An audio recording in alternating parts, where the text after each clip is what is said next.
This podcast will hopefully contain words or statements of obscene, pornographic, or immoral character. You have been warned. You have been warned. You have been warned.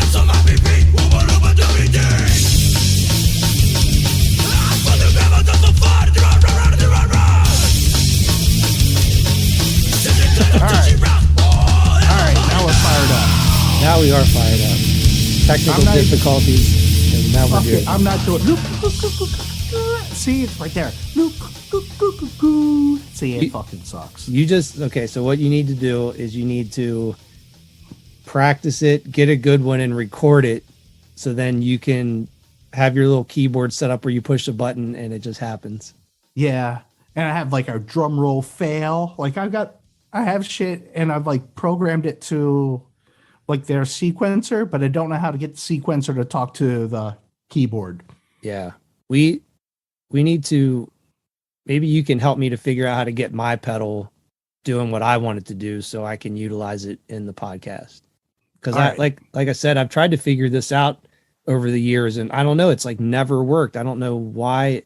I mean, it's just, it seems like it's no different than running like a guitar, like a line 6 thing into your recording device, but this doesn't work like that. I don't understand. Yeah, it baffles me. So I'm gonna be YouTubing this shit, and then you guys are all gonna be in trouble. Yeah, well, people will be like, "Hey, the podcast was way cooler before you guys started putting all these stupid effects on everything."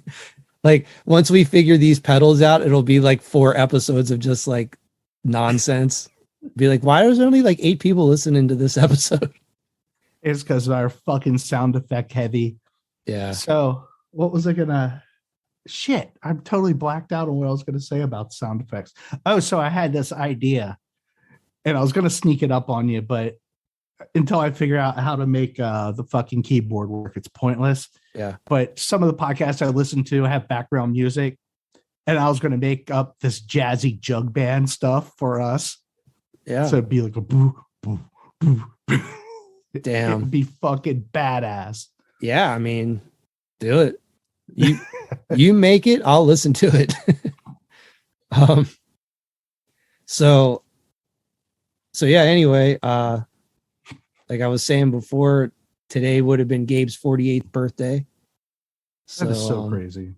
That's kind of sad, but yeah, it's very sad. RIP to that sweet human. Miss that guy. But yeah, the one thing that I didn't get a chance to talk about last week, we said we were going to push to this week, is I did have an update on my Lord of the Rings ceremonial circle in the backyard got fucking attacked again. And this time so when I mentioned this before, I had said that Gollum is usually the one that gets knocked over. Gandalf's never been knocked over before. I don't know. These fucking little critters must have heard me, because first time Gandalf was knocked over last weekend. And I think Fred's theory is correct, and it's just some woodland creatures looking for some sweet, sweet loving.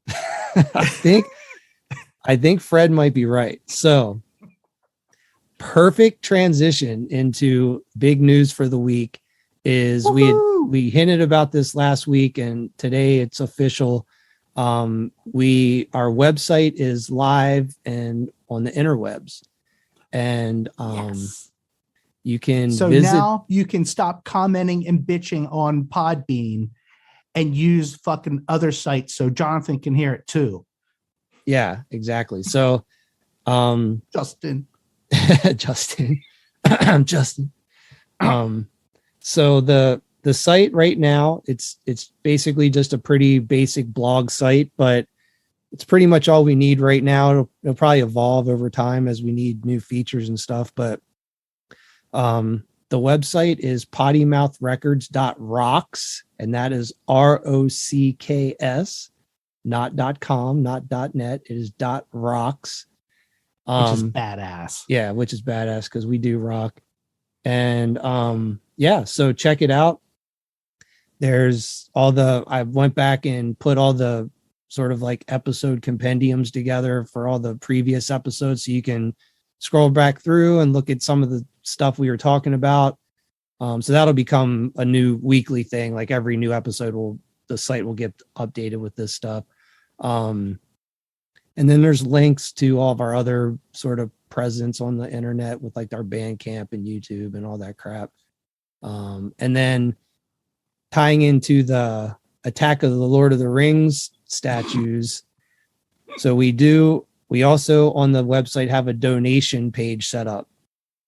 So basically this shit ain't free, motherfuckers. So no pressure. And we want a fucking whatever trail cam. Yeah.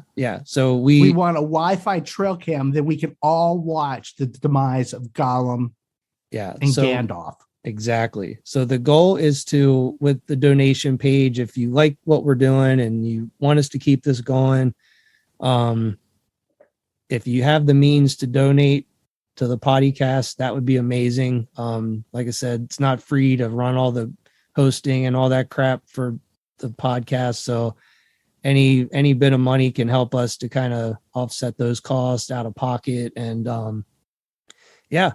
And he'll send you dick pics. Yeah. Well, not dick pics, but I was thinking that what I would like to do is anybody who can donate and does donate, you will get put on a list for like early bird specials for certain like special projects we have in the work. So you'll get like first dibs on stuff.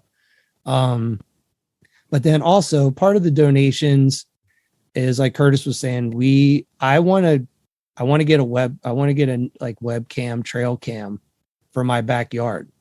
So we can follow, so we can get to the bottom of this case of the raped Lord of the Rings statues.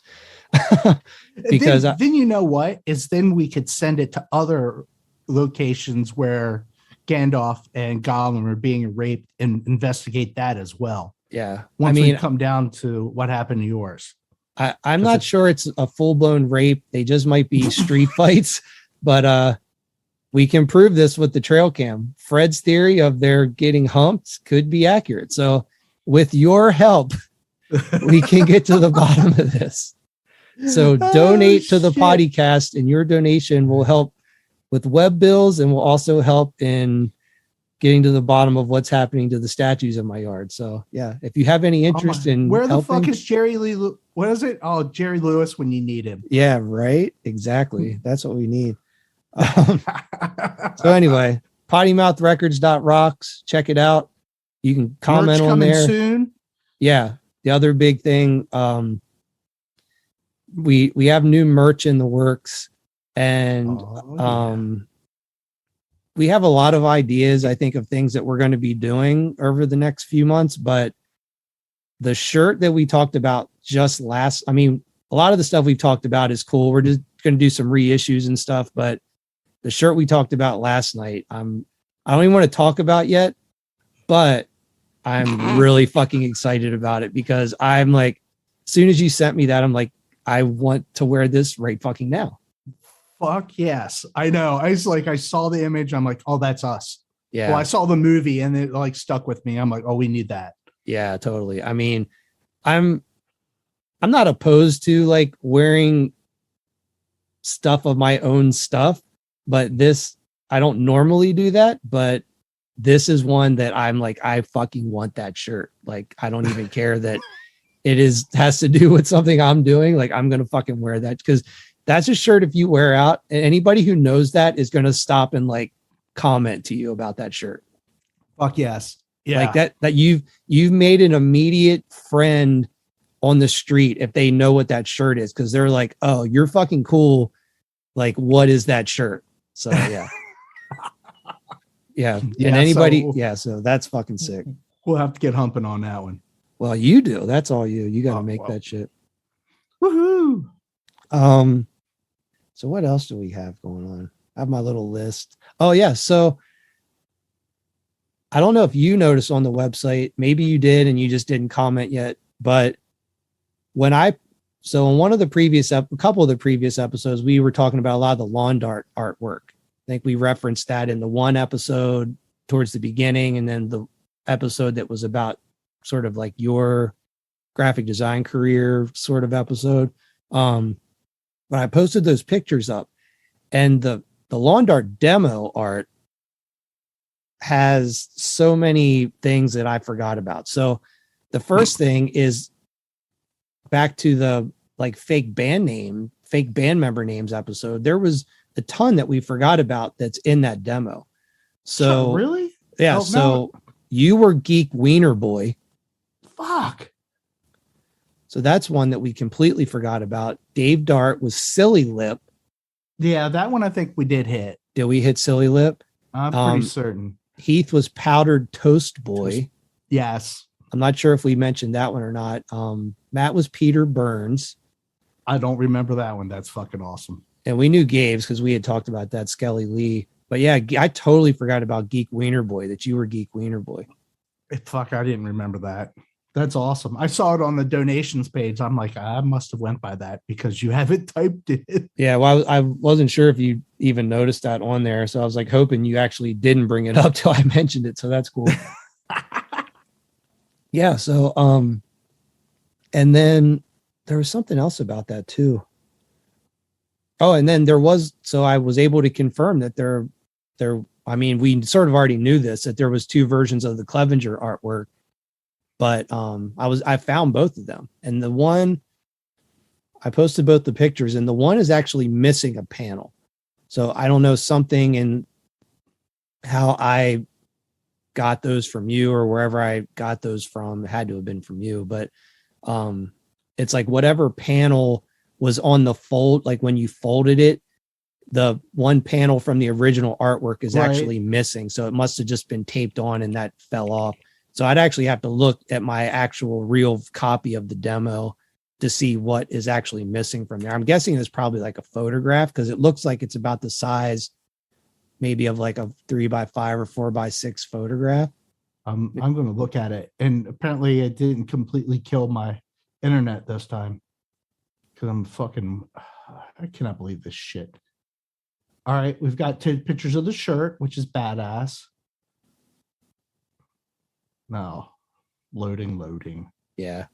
Anyway, all right. But yeah, so that was cool. So that was some new information to add to that we both kind of forgot about. Which is funny because that was your own name and you forgot. So that's not that we're probably surprised by that, but no, I'm not at all. And then the other sort of update that I received this week is Thaddeus hit me up again yesterday, and he was mentioning, we had talked about that Board Against in Lincoln show at the Wilson Ruritan building. And he was saying, he recalled that show, he was basically, that show was really instrumental for him. And not necessarily that he like got out of hardcore because of that show, but he basically like, he saw that there was like another side to the music that we were listening to that he was sort of introduced to at that show, where I think like Born Against and Lincoln were both, I guess they would be like punk hardcore bands or whatever, but they were a little more on, I would say, like the proto noise side of things or experimental metalish. I don't really know, but they were early in that compared to like a lot of bands. About it. Yeah, they were definitely, it was a little bit more noise oriented. Yeah. Not noise, but like, I don't really know how to describe it. I'm not sure what that genre would be considered, but they basically essentially both those bands, I think, were at the forefront of whatever that became. Because I like put that, like I have a playlist of fucking albums at work for when I'm like, when my ADHD is super fucking bad or I have to get something done, I have like a playlist and like they're in there with Screaming with the Dead Guy Quintet, like that fucking EP. Like I can pair them together right away and it plays right away. That makes sense. It's like background. It's it sort of hypes you up, but it's like it's music to listen to get shit done, because you don't necessarily concentrate on the music. It's sort of like forces you to like move faster or something in your mind. Yeah, it just I think to me it adds just like a level of noise that's more comforting than it is anything, and just kind of blocks shit out. Yeah, But it's like rhythmic white noise, kind of. Yes. Yeah. Well, so anyway, he's like, by any chance do you still have the flyer for that show? And I was like, oh man, I actually do. And I honestly, it's like we kind of like talk about so much stuff. I always like make notes and everything, but like sometimes the little tidbits and excerpts seem so insignificant in the moment. I don't even necessarily think like, oh, I actually have that and should have posted it. So now that we have the website, in this episode compendium, I'm going to post that flyer up for that show, so people can check that out. But yeah, that show was really cool. And we were actually kind of chatting about Lincoln, and he was saying that about how much he really remembered liking Lincoln, and that he wasn't able to find their music anywhere. And I was like, well, I still have their 7 inches, but I haven't listened to them in forever. So he didn't actually even know like what their releases were called, I don't think. So that's why he was like having trouble. So I YouTubed the 2 7-inches that I had, and they came right up. So I had talked to him. I was like, hey, like it's definitely on YouTube, and you have to look under this. But then somebody had actually put a discography together of all their music. So it's like the 2 7-inches, and I think they maybe even had like a 3rd 7-inch or a CD that was like a live on Morgantown radio station or something. And I listened to that whole thing yesterday. It's like an hour long. And I really did forget like how fucking sick that band is. So I'm going to link that up. Bass player, right? They did. And that's amazing. You remember that, because he's like, his one like memory of that show was that Lincoln was playing, and he said that there was some skinheads at that show. And he said he remembered one of these skinheads was like standing like on this, not that there was a stage there, but standing on the side of the stage, like where the bass player girl was standing and playing. And he said this like skinhead dude was just like infatuated with her and was just like uncomfortably staring at her. And he said he remembers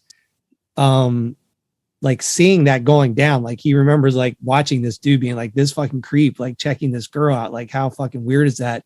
And that like a bunch of his friends that were with him were even kind of like, yo, bro, like you're being a fucking weirdo. Like calm the fuck down and quit staring at this girl. Like you look like a fucking creep.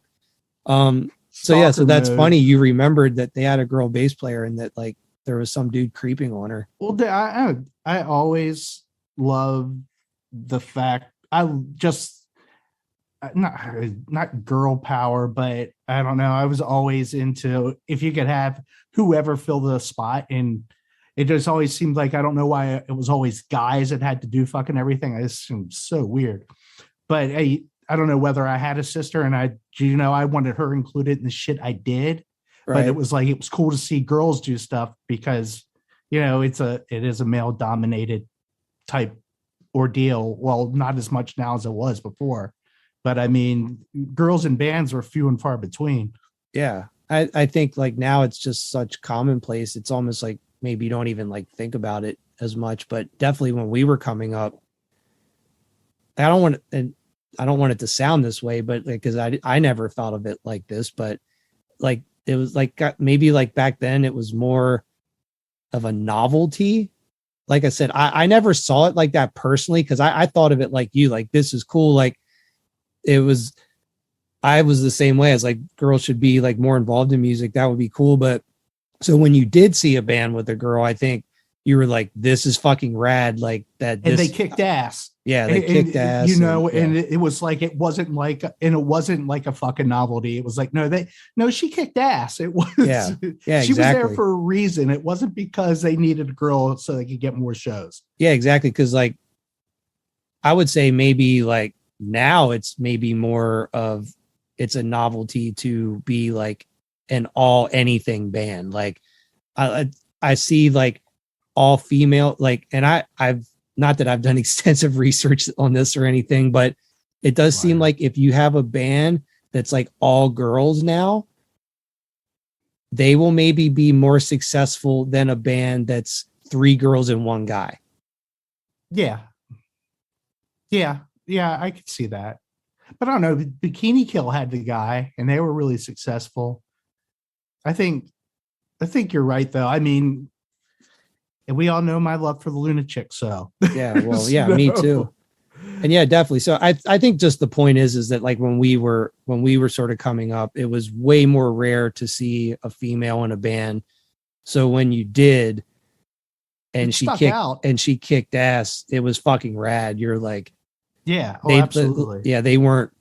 I think on a deeper level too, it's like they're just like, this is who we want in our band. Like, we don't fucking give a fuck what anybody thinks about it. But then if she kicks ass, and then yeah, just the fact that they weren't as a band concerned about what anyone might say about that, I think even back then spoke to their, I guess, you know, their thoughts of being in that band. Like it was all about the music. It like image didn't matter to them. So I'm gonna have to go listen. I think I have a 7 because I think we had them back down to do another show down in Hagerstown.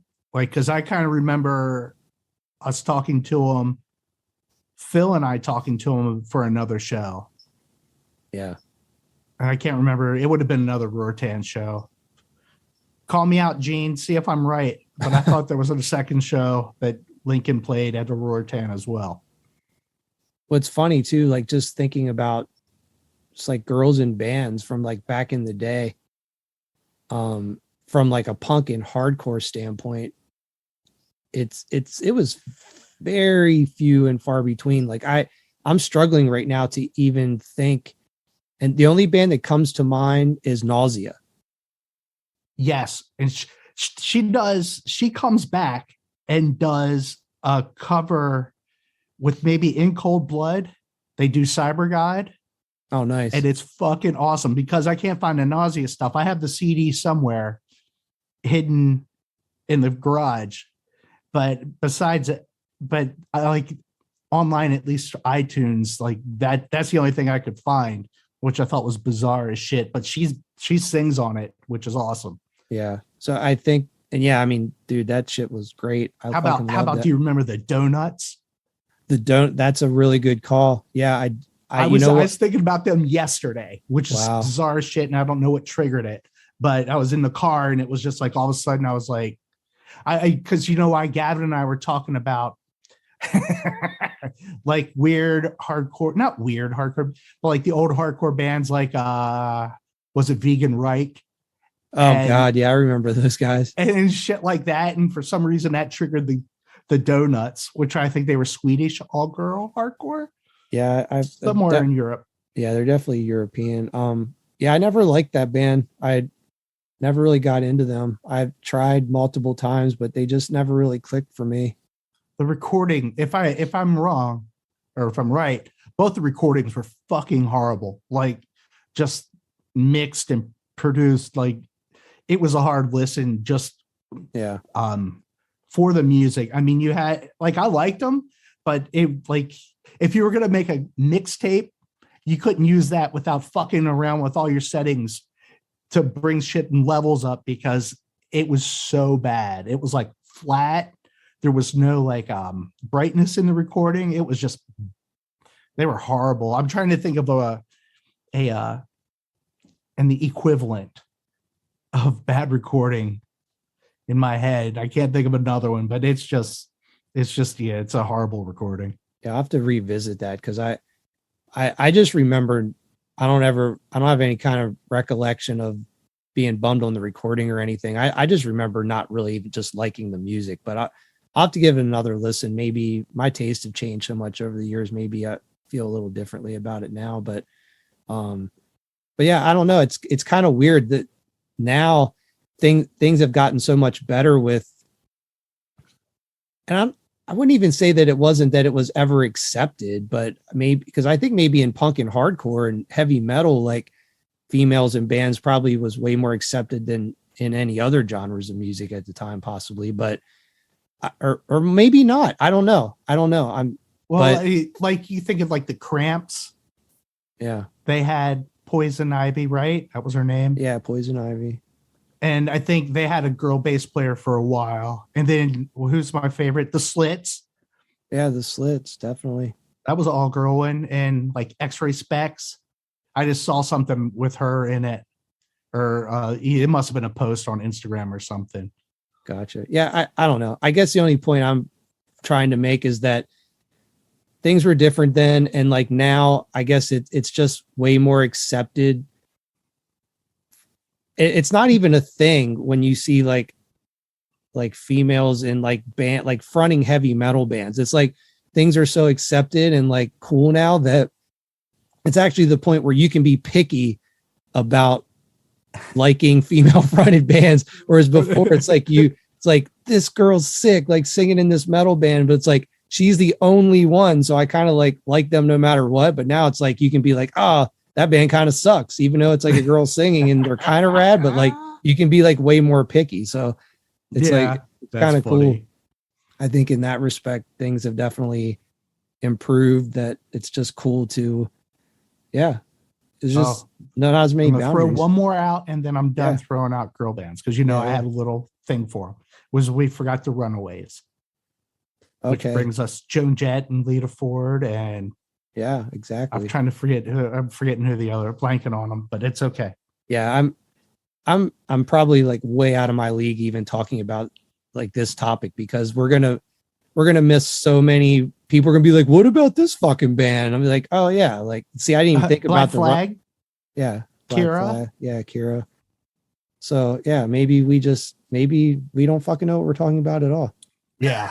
Well, no, because it was awesome. But I mean, like with the Black Flag, besides who's a contemporary at that time that she was in Black Flag, that there was females besides singing. Like outside of that, I mean, singing was the easier one, but like it just seemed like the band themselves was always going to be guys. Yeah, but I mean, maybe that's the distinction I'm kind of missing, is that it's more the band side than the singing side. Yeah, definitely. Well, and the Shags. So we're completely. Oh my God! Don't forget about the Shags. Fucking awesome! Hey everyone, episode 8 addendum. Curtis and I were just talking and we realized that we're fucking morons, that we just did an episode talking about female bands and female band members, and we failed to mention the adults. So we pretty much suck for that. We will no doubt be covering more of the adults in a future episode, so stay tuned for that. Thank you. Oh, okay. So I'm going to totally sidetrack this one. We were talking about the Happy Flowers yesterday and how fucking awesome they were. Wait, who was talking about them? Gavin and I. Oh, okay. We were driving home from something and he brought up the Happy Flowers and it was like, oh my God. So I think we can blame Phil for that, because I can't think of it. Was either actually it might have been Gabe. Well, it may have been both of them to a certain extent, but I know Gabe was always the Happy Flowers pusher kind of in my life, but I think we talked about this weeks ago or whatever, like even before we started doing the podcast, but I was on a Happy Flowers kick recently, and the only thing that I ever have owned of theirs is something that I picked up just like only 2 or 3 years ago. I got the BB gun single 7-inch. I picked it up for like $1 at this record store. I was just flipping. I kind of fucking hate 7-inches. I don't buy them ever anymore. But I just was at this store one day. I was like flipping through their discount 7-inches, and that Happy Flowers was in there. I was like, whoa, like what a fucking awesome find. So I snagged that. But anyway, recently I've been like getting into wanting to listen to them again. And my whole thing was I haven't listened to them in so long, and I wanted to commit to because I always wanted to own their records, and I've been searching for them over the years, and they usually go for like pretty high. They're like actually pretty expensive. So I was kind of being patient and looking at prices on Discogs and eBay and stuff. And anyway, like one day all these people happened to have like the right prices on everything. So within the span of like a week, I pulled the trigger on like their whole discography on vinyl. And I got everything for like under $100. Oh, that's badass. Yeah. So it was a really good deal. And I completely forgot about how simultaneously great and fucking awful they are. It's like, so anybody out there who's listening to this, if you know who the Happy Flowers are or don't know who the Happy Flowers are, and you go and check them out, I think you got to do it on YouTube, because I know that's the only place you're going to find it, I think. Yeah. So listen to it and report back. And if there's a way you can prove to me that you listen to all their records without stopping, you can win a prize. I don't know what the prize is, but we'll give you a prize. We'll find something. I'll find something. Because you're a better person than I am. Because I have to say, out of the 4 full-length records, I did listen to them all, not in one sitting, but I would like put one record on, listen to it, and then wait a day or two, listen to the next one. The one record that really, to me, I think is the best out of all of them is, I think it's Oof. Is it Oof? OOF? I think that's one. It's like got the yellow cover. Yeah. And flower. It's just like a pencil drawing almost. Yeah. So that's the one that to me, I think is the best one. And like it's like an easier listen, but some of them are a really hard listen. However, each record has 2 or 3 standout songs that are just the fucking best songs ever. Like BB Gun. Yeah, like BB Gun is fucking amazing. Mom, I Want to Watch Cartoons is fucking awesome. My favorite that sticks in my head is either the Sun That Burns. Sun That Burns is a great fucking song, which incidentally, that song is loose inspiration for one of my solo songs, which is it's a song called In the Shade off my first solo record, which I made a video for. And one of the lines in the song is, I don't want the sun to come out today. So that was like loosely based on Happy Flowers inspiration. So yeah. That is fucking funny as shit. Yeah. I think Yesterday I Was Bad. Yeah. That one, is that the one where they actually played through it? Like I kind of had, like there was one there where they actually played instruments, or they were more cohesive songs than noise. Yeah. You know what? I will put all this information on the website for people to check out. Yeah. I was sorry. Really, oh no. I'm apologizing to anybody that does it. Yeah, no. Yeah, totally. Like you may not be our friends anymore if you, if you take our advice on this. They're definitely a very interesting, one of a kind band. If you don't like the Butthole Surfers, I would suggest to not check out the Happy Flowers, because the Butthole Surfers sound like, I don't even know, like the most normal shit you ever heard compared to the Happy Flowers. Oh yeah, it's bad. I mean, in a good way. I mean, because we all like noise. Yeah, to an extent. I think it's just for me, it was, shit like that has just always resonated with me, like the more weirder side of music. And even though I don't I like the Happy Flowers, but I also simultaneously don't like them, but I appreciate the non-musicality of it. And that just they were a band that had the balls to just be like, this is what this is what this band's going to be. And we don't fucking care what happens, but we're just going to keep making records. If no one ever gives a fuck, we're just still going to keep making records. And I respect that. And God bless Homestead Records for putting that shit out. Yeah. They had a legitimate record label backing them on all 4 releases. Yeah. I think they were on Homestead for every release, if I'm not mistaken on that. I think so too. Yeah. It's And I wonder if it's because I guess the homestead's defunct and that's where everything's kind of lost, or I don't know. But the fact that it's really hard to find, yeah. except for I guess on YouTube. Well, and like I said, I think out of all 4 of those records, I think all 3 of them that I bought came from European record stores, and only one Oh, was from really? here in the US. Yeah, and what's really cool is 2 of them were still sealed. So they were like old stock copies. So like there's probably like lots of old Really? stock of that record like floating Oh my around that God. just never got sold because people were just like I said, there's a very select group of people that are going to like that band. Damn, I wish. It's funny too because I was actually going through a bunch of my records today, and I sort of have a section that's maybe the stuff I've bought in the last 6 months to just keep more fresh in rotation. They haven't been alphabetized yet, so I should have pulled those because then I could have like read off more song titles and stuff. But Oh yeah, my God. it's These peas so green. oh man, there's They're so many. fucking awesome. There's so many. Well, hold on. Keep talking about something for a second because I can Okay. grab those records right here. They're like 2 feet away. All right, so you go grab records, and I'm just going to tell you that we wasted a lot of time listening to these stupid fucking records, but for some reason we love them. It boggles my mind because it is pretty much noise, and majority of it is sung from the perspective of a 4-year-old or 3-year-old. So that's why the song titles are also fucking stupid.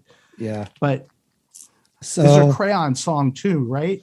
yeah. So Oh, there's oof. yeah. So I think if I'm not mistaken, My Skin Covers My Body is the first record. I should have These Peas Are So Green on it, does it? So now don't quote me on the order of these. I'm doing my best. These don't all have dates because I think they all. I'm not sure if they all have the liner notes or not. Let me look.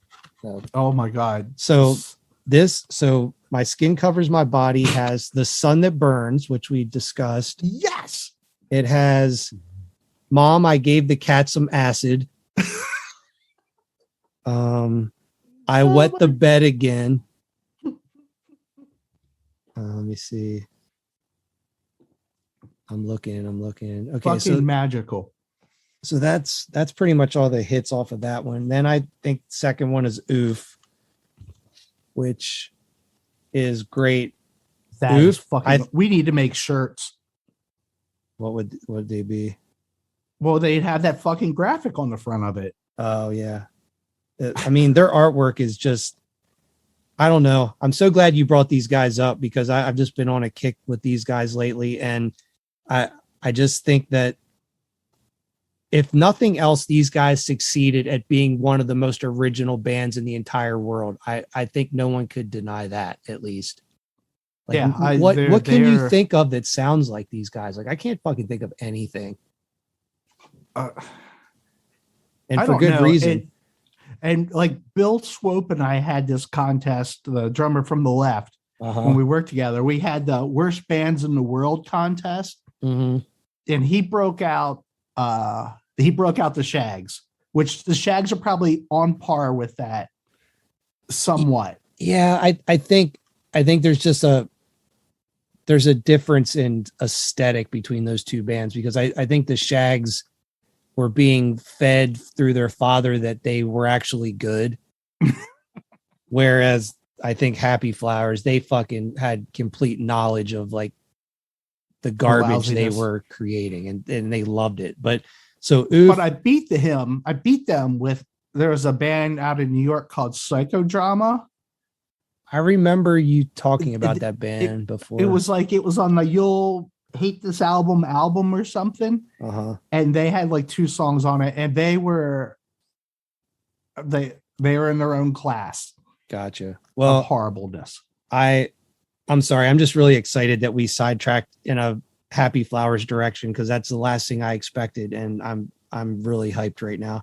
But so Oof, you're hyped. You should feel these nipples. I'm good. I'll trust you. That they're perky. But the titles of Oof, the song titles are just like this. This is the epitome of, I think, their greatness. First, song 1, Stop Touching My Food, which is a fucking awesome song, which leads into Unhappy Meal, which is another fucking awesome it's song. fucking great. I think this whole album's good. Yeah. There's a soft spot on the baby's head. I'm skipping around a little bit, and this is the album that says I Said I Want to Watch Cartoons, which I think is one of my favorite songs. That song is like, that'll like make your spine tingle. It's so like eerily creepy. Let's Eat the Baby Like My Gerbils Did. It also has, oh my god, that song is actually awesome. Yeah, no, that's yeah. Oh my god, I remember it now. This one has BB Gun. Yes. And then the final track on this record, which was actually a track I wasn't familiar with till I bought this, because it's, like I said, it's probably been, shit, man, it's easily been 25 years probably since I listened to any of this stuff. So I remembered, you know, some of the song titles and just how much I liked them back then, but I don't remember ever hearing this song. But the final track on Oof, it's called Mrs. Lennon, and it's actually like a song. It is. It's like their only real song ever, and I love that they did this because it's like proof that they're good musicians and they're good songwriters. So it's cool that it's such a juxtaposition of that song being on here, that like all this other shit that like to most people was trash, but then they're like, but hey, we know we're making trash, but we can also make fucking hits if we want to. So what do you know about them? Like, were they, I mean, internet would be a great way, and I could look, but I'm just going to quiz you because every time I turn the internet on, everything goes wonky. Yeah. Were they actually in like another band that did real music, and then this was like a side project, or? I don't think so. So my only knowledge of them is really from just doing Wikipedia on them. I think they were from Charlottesville, Virginia. And then I honestly I don't remember exactly everything. I think it was kind of like a cliche story of like college students form band or something like that kind of thing. But I don't really remember exactly how they met. I do know they are from Charlottesville. The third record is I Crush Bozo. I don't think I've ever heard that one. Yeah, so I wasn't as familiar with this one. I think maybe I heard it once before buying it, but another set of classic song titles. Get Me Off of the Broiler Pan. Why Don't I Bleed? I've Got the Picnic Disease. My Frisbee Went Under a Lawnmower. Fuck. And the all-time classic, I Saw My Picture on a Milk Carton. Oh my god. So there's other classic tracks on that one too, but those are the hits. And then the final one is Yesterday I Had Been Bad, which you had mentioned. Yes. And this one I would say is probably, I don't know, maybe the one where they were, like you were saying, they were trying to mix it up a little bit and become a little more musical. I mean, it's still obnoxious noise, but yeah, it's another classic one where it actually sounded like an album versus. Yeah. But yeah, I'm going to link all their stuff up for people to check out if they're so inclined and if they're brave enough. Oh my God. Do you remember the names of the band members without looking? Mr. Horribly Charred Infant is one of their names, I think. Shit. Is the other guy Mr. Anus? Yes, you are correct. Wow. Both students at the University of Virginia. They were members of the Landlords, which I don't know. Oh, okay. Oh my God. Damn, I feel proud of myself. I remembered their names. That is fucking funny. Dude, I like seriously have the biggest smile on my face now that we dedicated part of the podcast to talking about happy flowers. I'm like excited. So yeah, well, is there anything else you wanted to add on those guys? no, and you have the order wrong. Okay. I figured that was probably I Crush Bozo is number 2. Okay. My Skin That Covers My Body is 1. I Crush Bozo's 2. Oof. Okay. It's 3. And Yesterday I've Been Bad. Or Yesterday I Was Been Bad. It's hard to say. It's hard to say wrong. Yeah. Oh my God. Well, I didn't actually know about that record at all. So I did know about the other 3. So when I was searching for trying to get all their stuff, when I remember when I first saw that record, I was like, I don't even know about this one. And when I saw what the title was, that was the catalyst for me to like really put the pedal to the metal and be like, okay, these guys fucking rule. I'm going to buy everything just based on that. Sealed the deal. That's the best fucking album title of all time. Oh my God. So I wonder if the Landlords are anywhere in the same ballpark. I imagine they're going to be like an alt rock band. You nailed it. I think so. I think we're going to find that it is like they're like a Husker Du ripoff.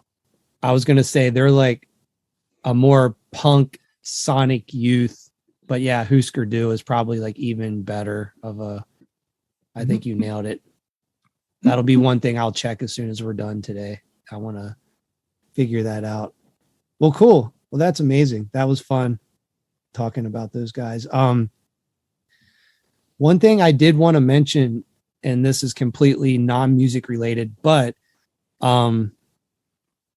rarely do I come across food items that hype me up so much that I want to like tell other people about them. And if is we this ever going to be a fucking commercial? Did you get a sponsorship without me?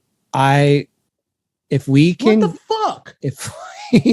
If we can eventually get sponsorships and on the podcast, this is one that I would want. So I got one. So I'll tell you once you finish your little story of whatever this is that you're getting paid for, and I'm not. Okay. Not getting paid. Wish I was. Fucking wish I was. Because honestly, payment would be good enough if they sent me like a pack of this stuff every month. But we've got a new tradition that we've started at my house. We started it like last week. We have committed to watching every single Nicolas Cage movie ever made.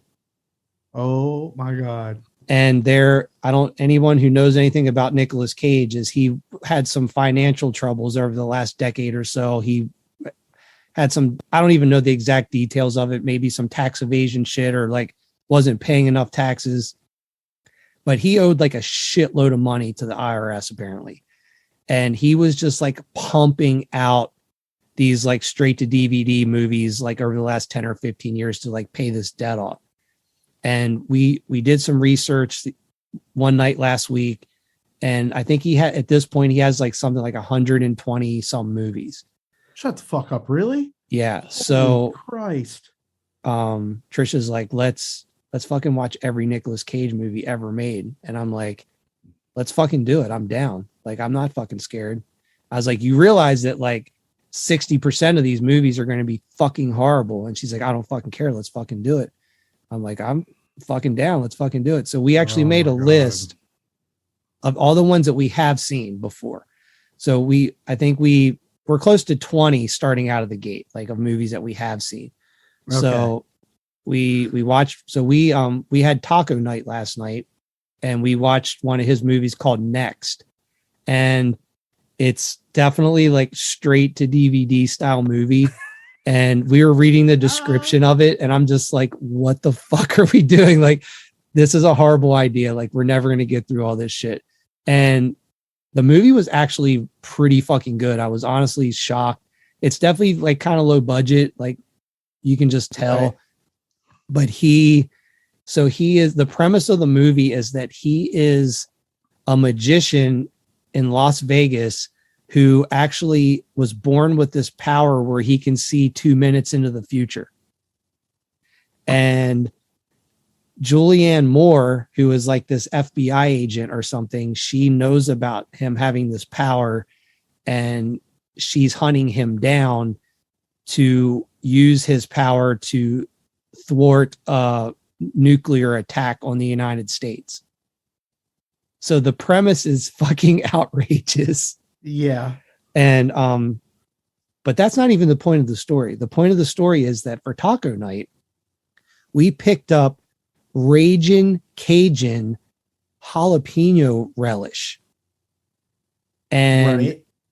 I'm not too big on hot stuff. Like, I have to be really careful with hot stuff. Like, I can have it in small amounts here and there, but this relish, Ragin' Cajun jalapeno relish, is fucking delicious. And I don't know if it's something that's just like regional to out here, or if it's like a nationwide distributed item. But if anybody wants, again, I swear to God, I'm not sponsored by these guys, but it's so fucking good. Ragin' Cajun jalapeno relish. Yes. Curtis just brought up a picture of it on his phone. It is fucking good. It's like the perfect sweet, spicy, like gives you like a little bit of like kick, but the sweetness kind of like kills it simultaneously. It's delicious. So if you're into spicy, sweet relish kind of stuff, highly recommend Ragin' Cajun. Oh, okay. So enough of this shit. Yeah. So if we get sponsors, there's podcasts I listen to, and every so often the Manscaped commercials are fucking awesome. I have seen those. But there's one that it's to straighten your dick out for males who have extremely curved penises. There's some kind of treatment or whatever, and it's a real fucking commercial. It's not a joke. Don't fucking laugh, because it's real shit. And I guess guys have really bent weenies, and there's a treatment to fix it. Yeah, it's called Ragin' Cajun jalapeno relish. You just rub some of that on your curved dick. The spiciness scares it and straightens it out. Oh my God. Wait, what's this shit called? What is it called? I don't know. I'm going to have to go back and find the fucking podcast that I heard it on. I've been binging this one, and he's got like 300 episodes, and like somewhere in the 200s for like 4 or 5 episodes, that was a sponsor. And oh my God. Say goodbye to curved cock. It was like one of those. I was like, if we could get them as a sponsor, they would be perfect. Wow. It's like I remember when Kevin Smith's Smodcast, when they got their sponsorship with the Fleshlight, it was like a marriage made in fucking heaven. He was so happy promoting this fucking product, and it was just like, yep, that's a perfect product for them. Dude. Oh my God. Yeah, when I was talking about the relish, you said I got one. I definitely thought we were staying in the food category. So you went to fucking dick straightener pills. Oh my God. And there's a huge trend now. Everybody's doing what was it? Microdosing. Like, oh yeah. Like three of the podcasts, they all have live reads for microdosing. I'm like, seriously? And there's no way these guys take this shit. Well, wait, but like microdosing is only like legal in like certain states though, right? I think it's so small that it's legal everywhere. That's weird. Huh.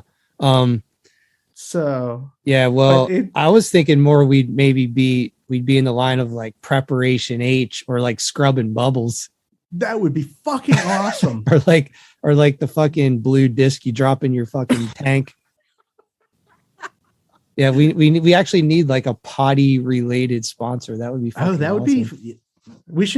We should be getting our press kit ready. Yeah, exactly. Yeah, because like who's like actually sponsored by like fucking or like urinal cakes would be a fucking awesome sponsor. Oh my God, how fucking badass would that be? Or maybe that's a fucking thing we should start when we have the Potty Mouth store online. We should sell branded urinal discs to like sell to bars and stuff. They'll have like the Potty Mouth logo, so you can piss on the Potty Mouth guy on the urinal. That would be disc. awesome. Oh my God. Always thinking. We're always thinking.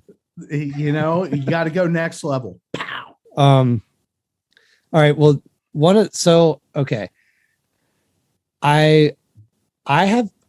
You probably don't believe me, but I have been trying extremely hard to, I've been fixated on your game both of your games, like with the artwork that doesn't match the music. But more so I've been fixated on side B's that don't equate to like side A. Like side A is ripping and then you put side B on, you're like, what the fuck is this shit? And I've honestly been struggling so hard to find one. I thought it was going to be way easier than what it's been. And like, I honestly thought about this on vacation, could come up with nothing.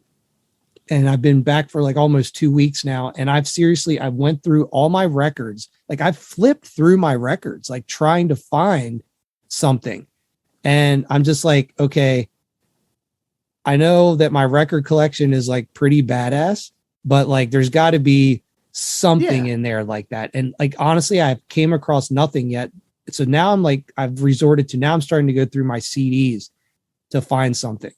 So here's the only thing that I've been able to find, and I'm reluctant to even talk about it because it doesn't even really fall into the parameters of your game technically, but the only thing I could really find, and I have to preface this by saying that I do love this second record, but the one thing that comes to mind for me is that if you have the CD version of the Reagan Youth, and if you were to buy Reagan, and I know these are two different albums, but this is like the best example I have for right now.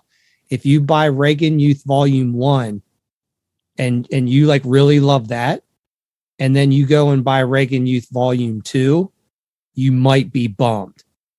I love Volume 2. I love Volume 2 personally. However, I think in the spirit of the game, I know it's on a completely different recording, but I think that's a record that if you bought that expecting part 2 of Volume 1, you're going to be pissed off. So this outlines a trend. And I want to go back. What I was going to interrupt initially was that dude was one of Gabe's favorite guitar players. Like back when we hung out. Yeah. Like the guitar work on it is apparently really awesome. Yeah. But I don't hear that shit. So I believed him. And he was far better player than I was. Like that second album was like kick ass. And I think it is. They're different records. Yeah. So I was thinking there's that's definitely a good one. I'm gonna throw you a weird one. 7 Seconds New Wind. If you look, there are two different records. They recorded half of it with Ian Mackay, whatever you call it, and then half of them are done at a different time. But instead of doing like left, right, they're like interspersed within each other. And at some point, I want to take them apart because all the kick-ass songs on that record, and I like the whole record, don't get me wrong, but all the kick-ass songs on the record were done with Ian Mackay. And then all the like getting more into their more mellower, peace-loving hippie shit. Yeah. That was done at a different time. I mean, it blends really well, but like all the really good ones were done in DC with Ian Mackay. That's like one of them. And I was actually looking up Scum Dogs because I think the first 3 songs or first 2 or 3 songs of Scum Dogs is super fucking awesome. And then there's like a small lull and then it kicks back in. But I have to look to make sure I'm right about that. Well, so as far as the 7 seconds, I'm familiar with New Wind, but not enough to confirm or deny your synopsis of that record. But I do always remember liking, so we actually used to listen to that album, Skating the Ramp, back in the day. That was one that would get put in rotation. And I always remember loving the song New Wind. That was like the opening track. And then it always just became background noise to me after that. It's like nothing else on that record really stuck out to me. I should probably, again, go back and listen to it now because it probably will hit differently than it did back then. I just felt like it wasn't like aggressive enough or something back then, or just wasn't like walked together. So it like just didn't hit me the same. But now Scum Dogs, this is going to looked it up and I'm right. This is going to be sort of back to like the Iron Maiden comparisons where I agree with you and disagree with you. I totally get what you're saying, but I also 100% disagree because I think that whole record is a banger the whole way through. But I do understand that it gets to Slaughterama, and then Sick that of You too. Like I think like when you come from Maggots and then go to Sick of You, like there's a transition there.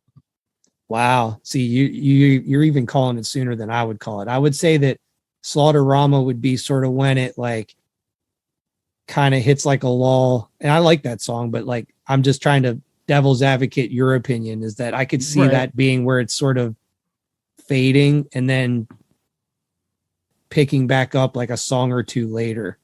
Yeah. But here's because like King Queen is like my favorite Gwar songs. That's like my favorite one. And it's like later in the album. So I'm not dissing the album because I love the album. But that was one like I thought of it this morning. I was like, that one does. It hits point and the wheels don't fall off the wagon. They just change them to smaller. Yeah. They're running a donut at that point. So, you know, what's interesting though, that might be a little bit of factual stuff to your little diatribe right now is that on the re-release that they just did, it's like, I don't even know what the fuck it is, 30th anniversary. No, it's got to be more than that. I don't know, whatever. They just did some like remastered anniversary edition double LP of Scum Dogs, which I bought. And one of the major selling points of the record is that they resequenced the song order to be what they wanted it to be in the first place. So apparently the original version that we're discussing is not how they wanted the songs to be ordered originally. And now it's the way they wanted it to be. So you might want to check that out. So 32 years because it was done in 1990. Okay, yeah, so that would have been like the 30th anniversary, like remastered version from like a year or two ago. I just recently got it. So it's not completely different. All right. Oh no, Dead Cool Space is not, or Dead Space isn't cool. But yeah, that is a little bit weirder. Yeah, and like I said, I don't know how much that changes it up for what you're saying, but no, because Sick of You stole the third track, and that was where I said it fell off. Like I was trying to think, and I wanted to go back to the Reagan Youth thing. So there was a period that all of a sudden every punk band wanted to be metal. Like I think of like SSD. Like I got like the Break It Up record is so fucking cheeseball metal. Yeah, Warzone. And it's like there's a point where everybody wants to go that. And I think even because Reagan Youth's a great example of it, where they hit it and it's like, oh fuck, we can play our instruments. Let's go. I don't know if it was that or it was just, you know, a development of what do you want to say? Just talent and skill their levels. Skills were just improving. Yeah. Yeah. Well, the band who went the metal route right out of the gate and did it perfectly better than anybody and was way ahead of the curve on that shit was fucking Leeway. Oh fuck. Well, yeah. Yeah. Oh my God. Yeah. Yeah. Leeway doesn't even have like a non like metal crossover sound on anything that I'm aware of. Like unless they have some demo before the first one or something. No, they were They were definitely a crossover. So I love the second album more than the first now. So I'm definitely an outlier on that.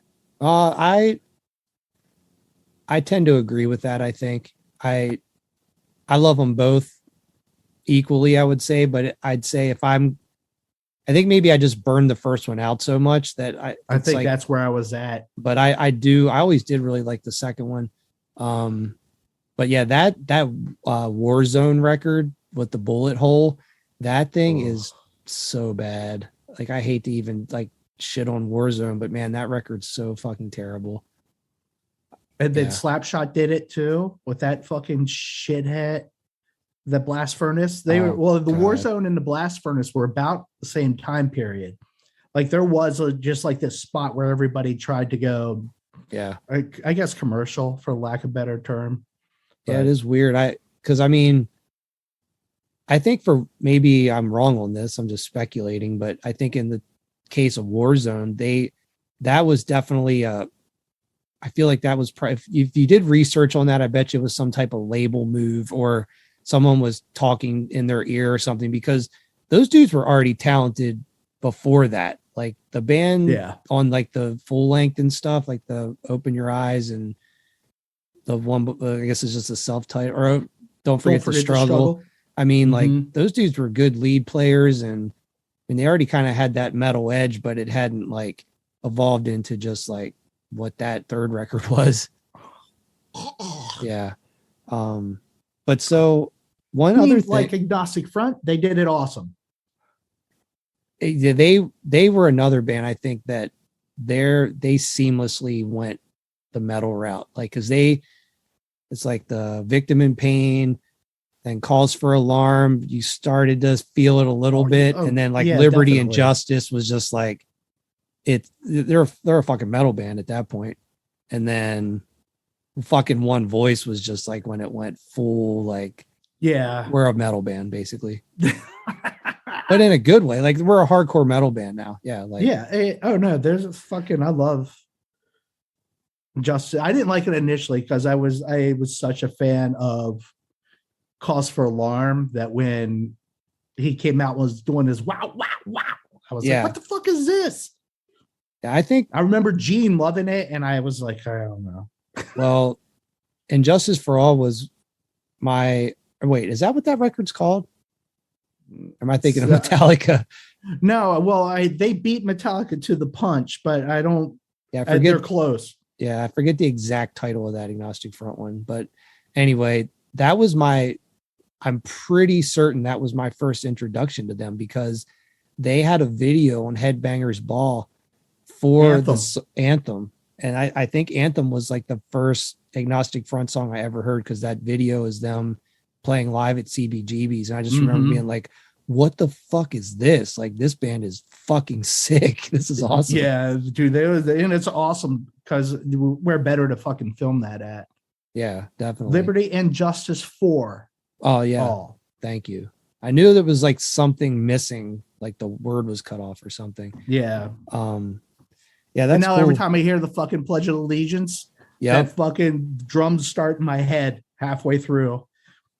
Dude, that first song is so badass, how it kicks in. Just his like his vocals are just so like, I love that record. I think that record and Calls for Alarm are my two favorite Agnostic Front records, without a doubt. Like, Calls for Alarm probably is my favorite one, just because like I fucking love the Eliminator, like Toxic Shock, man. Like, that the whole record's fucking album badass. is pretty good. Although if I am in the mood to listen to Agnostic Front, I usually listen to live at CBGB's. Yeah, the first one, because they have a second one and it's not as good. Yeah, I have the second one. I think it's Last Warning is what it's called. But yeah, the first one is my go-to if I want to listen to Agnostic Front, because you get everything in a live setting, and it just has that energy. Which brings up a good quote. Go ahead. I was gonna say, I think that was one of the first live albums where I was starting to sway my opinion on live shit. Well, that's what I was gonna say. Is like, what's your opinion on live records? Because I've definitely heard many theories over the years. Like, I know people who hate live records. I personally love live records. I'm a hater usually. You're a hater. Mm-hmm. What's your reasoning for that? I just that is a great, you know what? It was always the poor production quality as like, so there were ones that changed my mind. The Live Meatman album, You Still Suck, dude. It doesn't get better than that. Like, it is fucking awesome because it does capture the energy. It's a good recording. But you think of like, I'm gonna think, what is it? Evil Lives, horrible. What was the Black Flag Live? That one sucked. And I feel bad for whoever spent money on it back in the day and got the live one. Recording quality was hideous, and they were always hit and miss. Like, there was a spot where it hit, and then all of a sudden the live recordings were sounding awesome. But some of it, I guess, doesn't always. I'd rather hear it in its purity versus like people. I guess I don't like it when they start improvising, and it's like, no, I want to hear the song X. I don't want to hear you do it X, Y, Z, Y. Like, I don't want to hear you improv on it. I want you to play that fucking song, and that's what I want to hear. Gotcha. Yeah, I see both sides of that. Definitely. I'm a fan of live. Basically everything you just described are the reasons why I like live records. Because I don't know. I kind of like a song that maybe I'm used to hearing it a different way that they do it live. I think that's intriguing to me. But I think let me give you an example. Walk Together, Rock Together. I don't want to hear the fucking reggae version. And every time I've seen them, that's how they fucking do it. Okay. And it's like, no, that's not what the fuck I want to hear. Fair enough. Fair enough. That's funny. Okay, so you definitely have a knack of pulling it back, because that I was ready to defend my position, but then you pulled the trump card, and I'm like, oh yeah, like no one wants to fucking hear that. No. No, that's a good one. Just talking about live records a little bit, though. I don't want to delve into that too much, because I feel like that could be a whole separate episode getting into that. But I think one of my favorite live heavy metal records, thrash metal records, is Slayer, the Live Undead. Just because they like leave in the stage banter in between songs, and just the recording of that's so fucking raw. And you like, I don't know. I mean, I'm sure there's probably other recordings that are just equally as like high energy, but I don't know, man. Like, you can just feel the intensity and energy in their playing in that recording. It's just like, it's when they were just young and like it was still earlier in their career. It's like they probably hadn't had that taste of ultimate success yet, and everything was just about like ramming their music down people's throat, and we're going to show the world what we fucking got. Like, and that recording, I feel like captures that. Like, this is our we know that we're fucking awesome era. It's like before they were getting jocked super hard. It's like, we have to still kind of prove something. And like, I think that really comes across in that recording, and just, this is for all the little cunts who like to spread their legs in the night. So somebody, I can't remember who was making fun of the difference between Decade of Aggression and that. Yeah. Where he's got all of his like his banter, and then like Decade of Aggression, he's like, if you see your friend on the floor, pick him up. Yeah. It's so, they're like night and day. Yeah. Well, it like I was saying that, and whatever, I'm not even like shitting on that era of the band or anything, but it's just they were like accomplished professionals at that point. It's like they're playing show after show after show after show, and it becomes a routine. He's got his fucking shit mapped out, what he's going to say in every situation, because he's seen every situation now. So like, he knows how to work the crowd with like song banter and stuff. Or before, it was just like fucking free for all of shit he was going to say and like what they're going to do. So yeah, it's definitely, I mean, I love the Decade of Aggression live record, but yeah, the Live Undead though, that one's special, I think. But I've also been thinking a lot, because I know we've been talking about Kiss a lot. And one thing live. Yeah, so Double Live is great. But what I wanted to ask you is, do you actually know, like, do you have a favorite Kiss album? Do you know what your favorite Kiss album is? Double platinum. It was when I was a kid. Like that was, but it was cheap because it had all the fucking good songs on it. Yeah. And I didn't have to go through. Exactly. So non compilation, non live records. Do you have a favorite Kiss studio album? Oh, that's a hard one. Because I know mine, because I listened to it yesterday and I'm like still just like this whole record from front to back is like fucking kick. Is it Destroyer? Would that be I think that one might be where I would be at. Now I gotta look. Hotter Than Hell is mine. That's a good one. Fuck. That, and I think and not shitting on Paul Stanley because I love a lot of his songs, but Hotter Than Hell is kind of like Gene heavy, I think.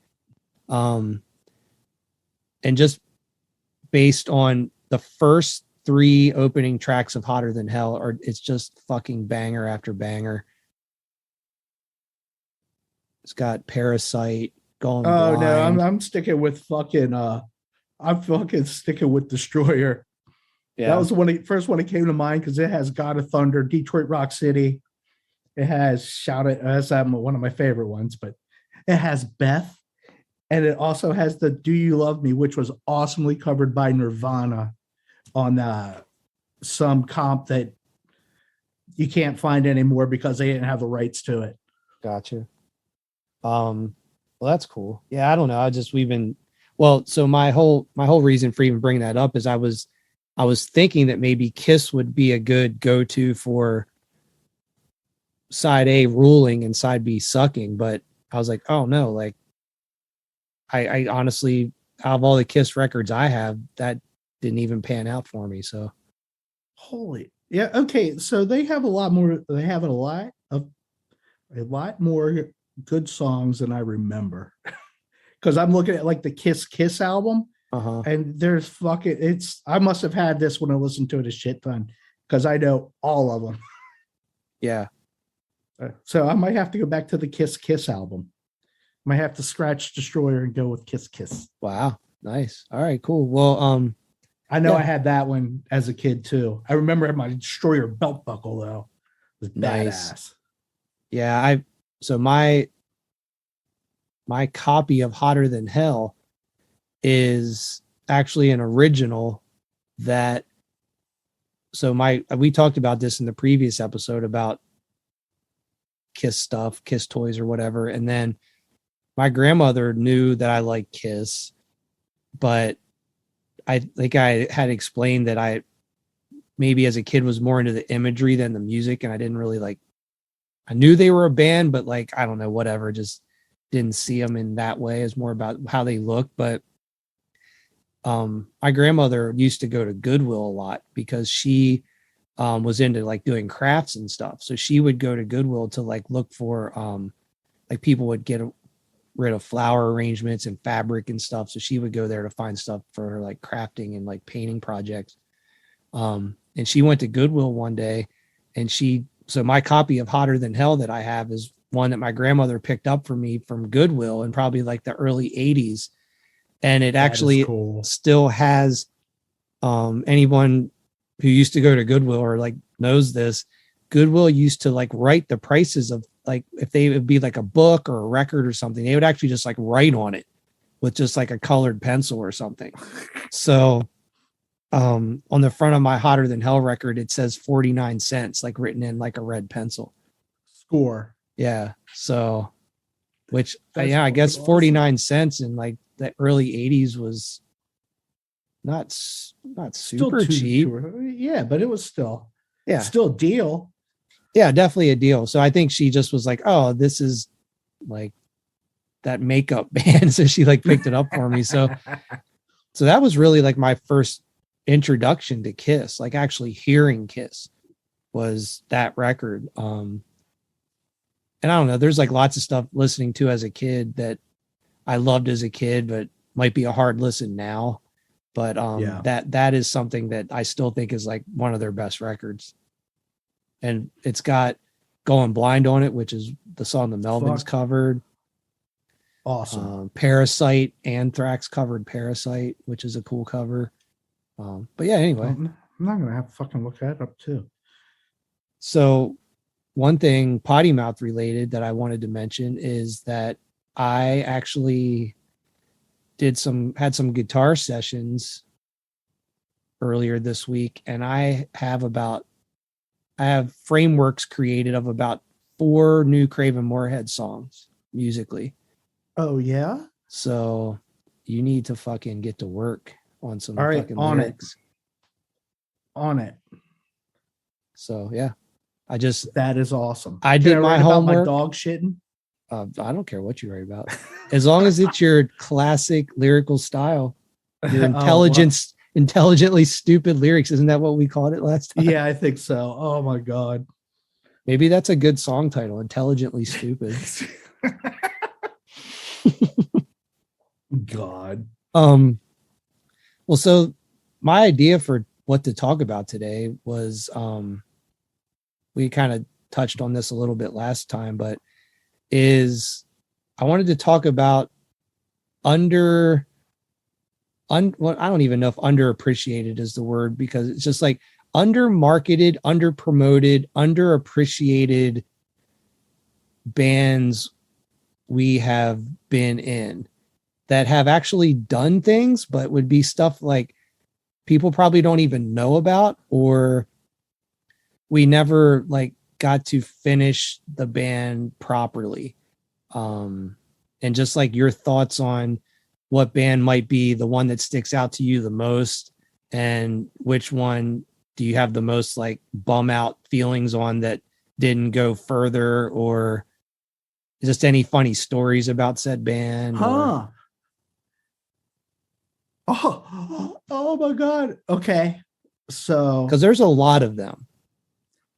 How about Automatic Slim and the Whirlwind Mashed Potato Orchestra? Do you remember doing this? There was like 6 or 7 of us at our apartment in Hagerstown. It was with Tony James, and everybody did like random things. I think I played the kickbox. Oh my God. I do.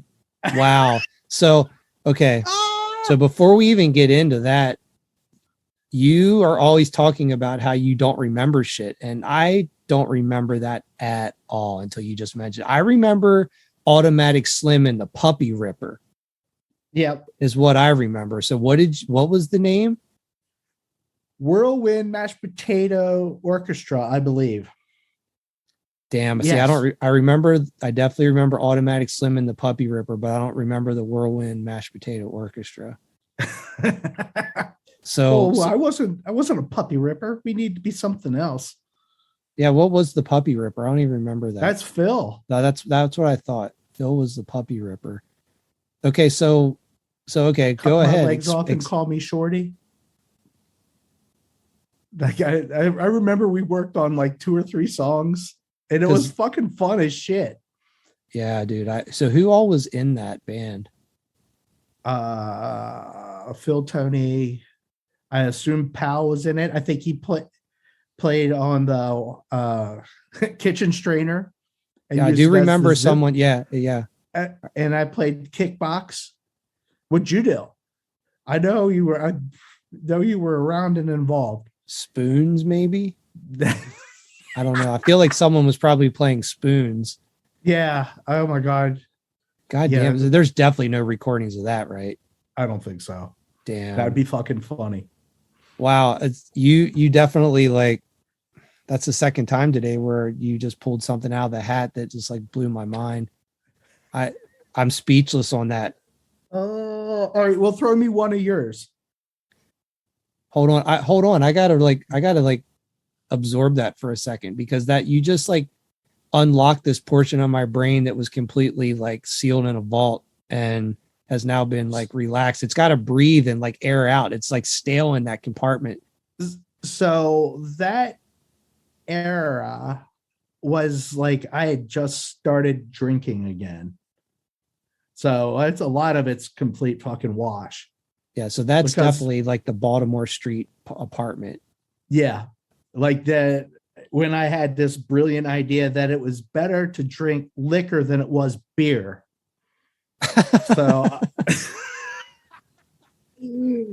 So I know I hammered a bunch of liquor at the time. Well, one of my one of my most vivid memories of the Baltimore Street apartment is when it comes to you is I had been it was going on for a little while, but I was like somehow got appointed. I was like the barber. I was like cutting people's hair. Like I was cutting Dave's hair a lot. I think I was cutting Matt Powell's hair on occasion. I remember like you wanted a haircut and I like cut your hair one night and something got fucked up and you had to end up shaving your head. Do you remember that? No, not at all. But I believe you. Yeah, because your hair was like kind of, I think it was, I'm trying to remember. I feel like maybe you had just cut your dreads off, your like lawn dart dreads. Right. And your hair was like kind of like normal, kind of like, I guess like it is now. It was like a little bit longer, but I think you were like getting ready to move to Baltimore at that point, maybe. And you were like, I need a haircut for whatever reason. And I was like, well, I'll cut your hair. And then like, I started to cut it and my technique that I used on Dave and other people, like didn't work out for you for some reason. And it got like it got all weirdly like faded in the back. And I was just like, oh, like every time I tried to fix it, it kept getting worse and worse. And then you were just like, fuck it. And you just like shaved your head. And I remember, I think you even like called Jen and like warned her, like, wait till you see me or something. Oh my God. Yeah, it's fuck. Very possible. But yeah, so That's I awesome. fucked your hair up and you had to shave your head. But that would have been like that era. But damn, Automatic Slim. Wow, that's fucking amazing. So that one's gonna trump anything I fucking come up with because that's insane. I'm like, well, I'm speechless. I dug the PFJ. Yeah. I dug that. I don't think we ever taped or recorded anything, but so that I do have one boombox recording of a band practice. Oh, really? Awesome. But was it as bad as I think it is? You know what? I've listened to it like a few years back when I first found it. The problem is the tape wasn't labeled, and I put it back into a box with other cassette. Like I don't know why I did this, but I was just like, oh, because I think I was planning. I have this giant box of unlabeled cassettes. Bracket Curtis sitting in his chair, shaking his head back and forth. Yeah, and brackets. It's one of those like I'm planning on getting to this soon project that is something I never got to it. So that cassette is back into a box of like 40 unlabeled cassettes. That is awful. So it exists. Will I ever find it again? Who knows? Maybe. But I got to go through all that shit, which is just not a priority at all. But it was bad. I mean, it was basically, so anyone, I think we talked about it a little bit on a previous episode, but you played bass in that band. I played guitar. Dave from Bomb Threat played drums and Matt Powell was the singer. And I guess we were trying to be like a proto Integrity Mayday ripoff kind of a thing. Yeah. It was cool. I mean, we had a couple like okay songs, but the artwork was kind of the thing about that band. It made like basically we had already discussed this, but yeah, it was like we putting the cart before the horse a little bit. Like our aesthetic was like cooler than the music, I think. But yeah, PFJ, that was a good one. So the first thing for me that comes to mind, and this isn't necessarily maybe the best band of the bands we could talk about, but I think it might have like the coolest story, is the Misfats. Oh, fuck, dude. That is fucking funny.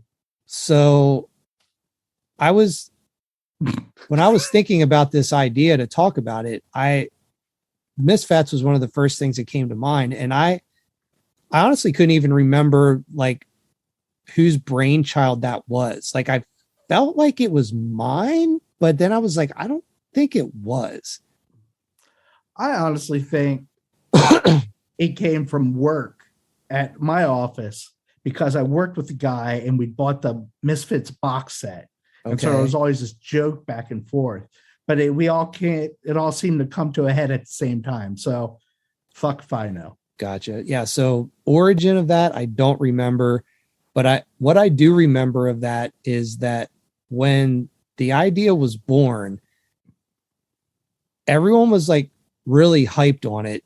And I feel like it was so exciting, and everybody did their parts like immediately to like make that band happen. I think there's like maybe other projects we've done where we like talk about an idea as like, oh, that's a really funny idea, we should do that. And we would kind of maybe start it, but then it just would fall apart, or like for whatever reason, it just never continued. That band, it's like everyone got sparked in the same way to like make it happen. And I just remember that, well, it was easy for me because all I had to do is learn Misfit songs. So that like my part in it was like pretty small, but you came in hot with like the lyrical rewrites. So anyone who doesn't know about the Misfats, it's basically like we did a band, the Misfats, it's on the Bandcamp if anyone wants to check it out. But we took a bunch of Misfit songs and made them into like being like fat guy lyrics. And it was like the Craven Moorheads doing like a secret side project band, because it was all of us. Honestly, yeah, that's what it was. Just like not even switching instruments. It was basically like the Craven Moorheads play Misfit songs, but changing the lyrics to being about fat stuff.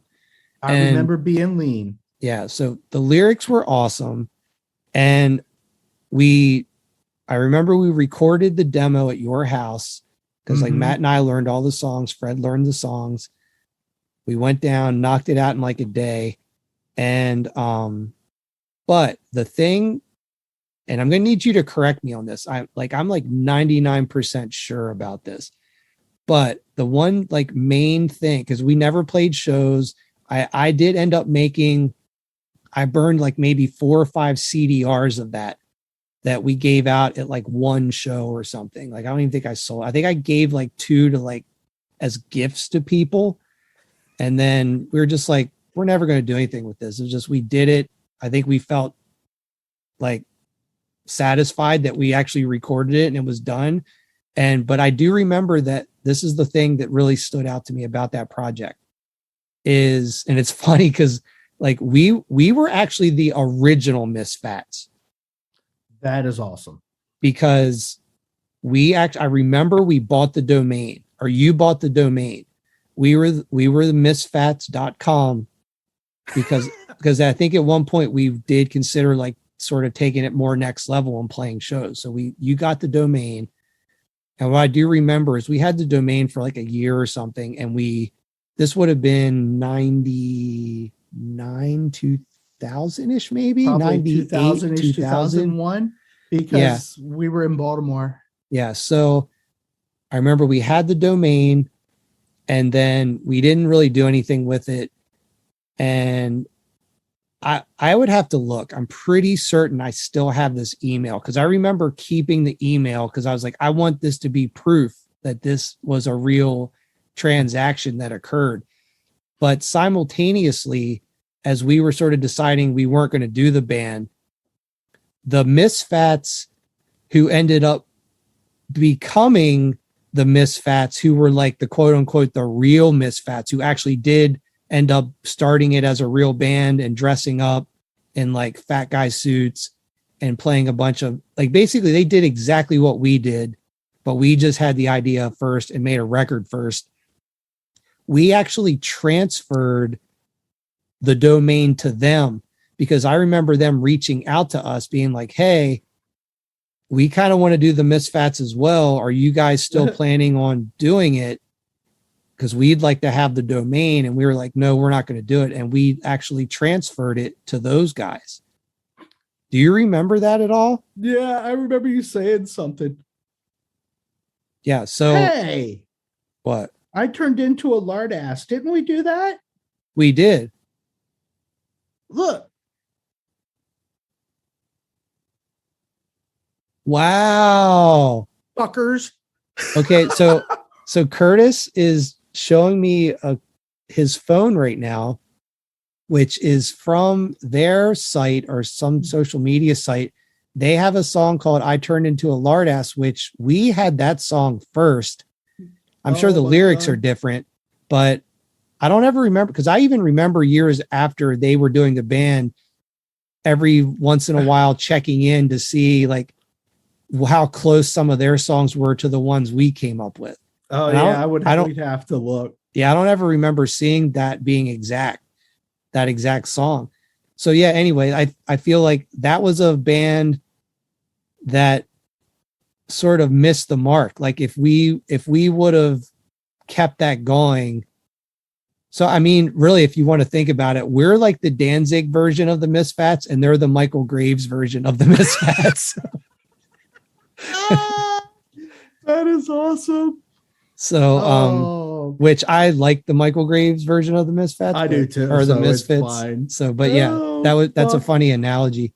But yeah, those guys took the idea and really ran with it. They really I think they even like toured and stuff. So I think so too. It looks so that way. They were far more deserving of that band than we were. However, we did do it first. So we won. Woo! Yeah, that's a feather in our cap for that. It's like, I think there's many times in our careers where things like that have happened, where someone had an idea, it didn't get acted on, and then someone else ended up doing it. So that's one time where we actually weren't second place. We actually were first place. Oh shit. So yeah, I'll link that up for everyone to check out who has never seen or heard of that project. And again, the lyrics make and honestly, as sad and dorky as you'll say I am for this, I always thought those lyrics were so well written. I actually can recite the lyrics to all those songs because I think they're so awesome. You, my friend, are a freak. Yeah. It's crazy. Oh my God. I thought they, like, the way you rewrote those lyrics were just, again, it's just back to like how awesome you are at lyrics. So we should do the Michael Graves era. We could be Misfats or Miss, what would it be? Or I don't even know which one the real one's supposed to be. Is it the Misfits is the real one? Yeah. Or is that the fake one? Well, I think and Misfits is which one? Okay. So my understanding would be that there is Misfits, which is the original Misfits, like Danzig 80s Misfits. And then there was Misfits in the 90s, which was the Michael Graves one, where they actually got the name back. So they were able to be Misfits. And then Jerry Only, I think, kept the name up until they became the Danzig version of the Misfits again in the last few years, which I think is the original Misfits. Oh my God. So this is like fucking Spinal Tap when we were the originals. It's so Spinal Tap. It really is. Oh my God. So my guess is that they just didn't even want to fuck with the legal shit of the name. And Danzig was probably just like, I want to do these shows and make my money, but like, I don't fucking care about, like, Jerry Only probably still owns the name, I'm guessing, but they were like, to avoid the legal ramifications of like signing everybody back into the like incorporation or incorporated version, the LLC, they just, we'll call it the original Misfits because that'll just save us a bunch of fucking headaches. And then maybe we could be the original Misfits and we could do Michael Graves era songs. That would be fucking awesome, dude. You know what? I'd be down for that if it wouldn't be for the fact that he's become such a fucking lunatic. Like, I don't know if, like, I don't follow him on Instagram or anything, but he's like such a fucking weirdo, dude. He's super political no bearing and stuff. On this. Yeah. He didn't write any of that shit. No, you're giving him too much credit. Yeah, maybe so. He's just fucking front man. Yeah. I do love that era of the band though. Those like American Psycho and Famous Monsters. I think those records are fucking badass. Oh, well, I'm going to start fucking writing. So you start thinking. I'm going to go through the fucking list and we're going to do a 3-song EP. All right. I'm down. I'm totally down for that. Yeah. Fred, get ready. Yeah, Fred, get ready. So yeah, I mean, Matt. like I said, it's easy for me. I just got to learn the fucking songs. You got to write lyrics. Oh my gosh. It'll be awesome. The original Misfats. Or maybe we could be called Famous Munchers. Or that's the name of the record. Yeah, Famous Munchers. Damn. Oh, fucking awesome. Damn, All we're right, let's see. on. This is like Wizard of Oz right now. People are getting to like see behind the curtain. It is fucking on. Yeah, and we'll see if anybody listens to it. Because I'm not going to tell you, Fred. You need to fucking figure it out and tell us that you heard it. We'll see if you're listening. Yeah. Well, so one thing we can bring up too is that on the website we're going to add like a voting and poll page. So whenever we talk about things like this, we're going to add like little polls that like people can vote on. So maybe that can be one of our polls, is if like you think we should do the original Misfats Famous Munchers EP, you can vote on that and submit shit like your whatever records covers that don't match. Yeah, music. I just got to do a little more research on which one of those things is going to be the best one to use. But yeah, that'll be coming soon, where you can vote on stuff we talk about. So I think a second band, I'm sure you know what I'm going to reference, that would be in that category of like unfinished, under-promoted Potty Mouth projects would be Crazy Legs McGee. Oh, you're right. Pants down, best one. Yeah, I think that is probably the pick of the litter. So for anyone who doesn't know, Crazy Legs McGee is a band that it was sort of, I guess, at the tail end of Craven Moorhead / Dim. We were still doing that band, but it was kind of, I don't know, like things were just sort of like fading out with that. We were just going through the motions. Like, I think it almost not lost our way, but it was like, I think it was teetering like, what do we want to play? Like we'd hit a point where it was like, yeah, this is it. This is cool. But yeah, what else can we do? Yeah, I think so. And I think Crazy Legs McGee was basically the exact same band minus Matt, adding Justin, but everyone switched instruments. So yes. you went back to guitar. Aaron switched to drums. We brought Justin in on bass. Fred moved to trumpet, which so in a sense, the band was, for you and Fred, was a move back to like your like original kind of positions as like guitar player. Fred was trumpet and Piltdown Man.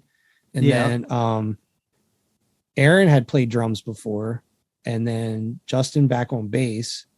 And I had never really sang in a band. So I think that was kind of like, that was part of the switch, was so I wanted to like do something completely different, because I had never really, well, I mean, I guess technically I sang in Garbage Dog, but I was never like really a front man. So I wanted to like take a stab at front man position. And I think that band just musically, just everything about that band like clicked immediately. It was just like everyone is in the exact position they should be in. Maybe not for a different band, but for that band, everyone was doing exactly what they were supposed to be doing. And when I think about Crazy Legs McGee, it was really fun time. It was way too short-lived, which I always think that was the saddest part about that band. It was so fun, really short-lived, but second saddest thing is that we never recorded like a formal recording. Because all I can remember is the live show. Yeah, the live from show Andy's at Andy's Tattoo Shop. I think that was that our only show we ever played? Yeah, probably. I think that was the only show we ever played. Maybe Justin can confirm or deny that. Maybe we played a house party, possibly. Ooh. I don't know. I don't know. But definitely Andy's Tattoo Shop was like our only real show. So, all right. So let's throw it back. Is that where those pictures came from? Did we play a house show at Gabe's? Yeah, maybe. So we may have played at Gabe's, and I feel like maybe we played at Justin's house too. Because I think there was a Christ Puncher show at his house, and I feel like maybe we played that too. Justin can probably remember this better than I do, but Oh my gosh. but anyway, we didn't play many shows, and we only played like quote unquote one real actual show, like would have been in Andy's shop. And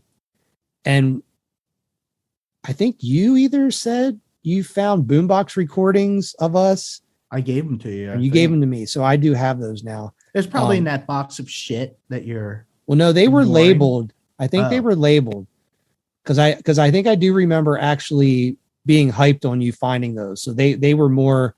I was more excited about those than like the PFJ because I was like, these are actually like something that I would actually like go back and listen to because the song. But anyway, we Don't get eliminated. That's we had like 6 or 7 songs, and every song was fucking awesome. Snow Bunny, Don't Get Eliminated. Which was about MXC, one of the single greatest shows ever. Yeah, we were in the. So that actually started back in like the days of practicing at Matt's house with Craven Moorheads. Like we would watch MXC before practice, which most people probably know what that is, but if they don't, it's Most Extreme Elimination Challenge. It was that Japanese game show that they like dubbed over in English, which is fucking like one of the best shows of all time. But we would watch that before practice, and then that morphed into writing a song for Crazy Legs McGee. And I think you wrote all the lyrics in Crazy Legs McGee, right? Yeah, I don't know. No, I didn't write Don't Get Eliminated. I think that was you. Was it? Yeah, I think we did. Fred and I might have did Snow Bunnies. That sounds like there was Snow Bunny. Honestly, I'm blanking on the other songs right now, but it's like out of all the bands I've ever been in that were like either did like not a legitimate recording or never recorded at all. I think Crazy Legs McGee is the one that like hurts the deepest that we don't have like a real recording of those songs. Cause I think that band was fucking really cool. Well, I think we were all inspired. Like we wanted to be the Dwarves or something like in that caliber. I think we had all hit a point like I think it was not a genre change, but it was, I guess, a style change for us. And it was fun as shit. Yeah, it was like so different. I think what it was is here. Let me tell you, it was you cunts moving to fucking California that ended the Crazy Legs McGee. So that shit's back on you. Yeah, you know what? I guess you are probably right on that. I maybe I had selective memory on not wanting to make myself feel guilty about that. But yeah, I guess it was our fault. Because I mean that's why the band would have stopped, because that was the era of us moving out here. Mm-hmm. So but us moving to California killed like 3 bands, because it killed Crazy Legs McGee, it killed Turning Seasons, and it would have killed As We Destroy, and fourth, whatever remnants of like dim Craven Moorheads was remaining, it would have killed that too. So yeah, I killed 4 bands. Band killer. Fucking band killer. God damn it. Man, fuck it. But yeah, anyway, Crazy Legs McGee, that band probably hurts the most that we don't have a legitimate recording, because I think that just the fact that it's the first band I really was a front man in, it was special to me because of that. And it's funny too, because when I think about like what Crazy Legs McGee would be like now versus back then, just because if you watch that video of me at Andy's, like I'll bring that up from time to time just to like laugh and just try to remember like what the songs are and stuff. And I definitely hadn't like figured out what to do as a front man yet. Like, it's like I had my little dances and stuff, but it's like, you can definitely tell I was still uncomfortable being in front. Like I didn't know how to like face the crowd, like for more than a few seconds. I didn't like know how to like, I don't know. It's just like looking back on it, it's funny to me to watch because I can see the insecurity in that performance. And it's like the person I was then is like not the person I am now. And it's funny just to think about the lack of confidence I had back then in many facets of my life, but especially it's very visible in fronting that band. It's like playing an instrument is something to hide behind. And I think playing guitar, we could take that back to like the band name episode. It's like having like a fake band name sort of giving you like this superpower you don't have maybe without it. But then playing an instrument, to me, like having the guitar is like a shield. And it's like taking that away and all you can do is hold a microphone in your hand. That was weird. And like jamming in the basement, totally fine. But not being ready to, like, what's it like to actually have like people standing in front of you? Like that was new to me. And that was like my first experience of dealing with that. And it's very evident that I was uncomfortable. Like maybe it doesn't look like that to like outsiders, but I guess the point of this is that if we played a show now, I would be fucking awesome to watch.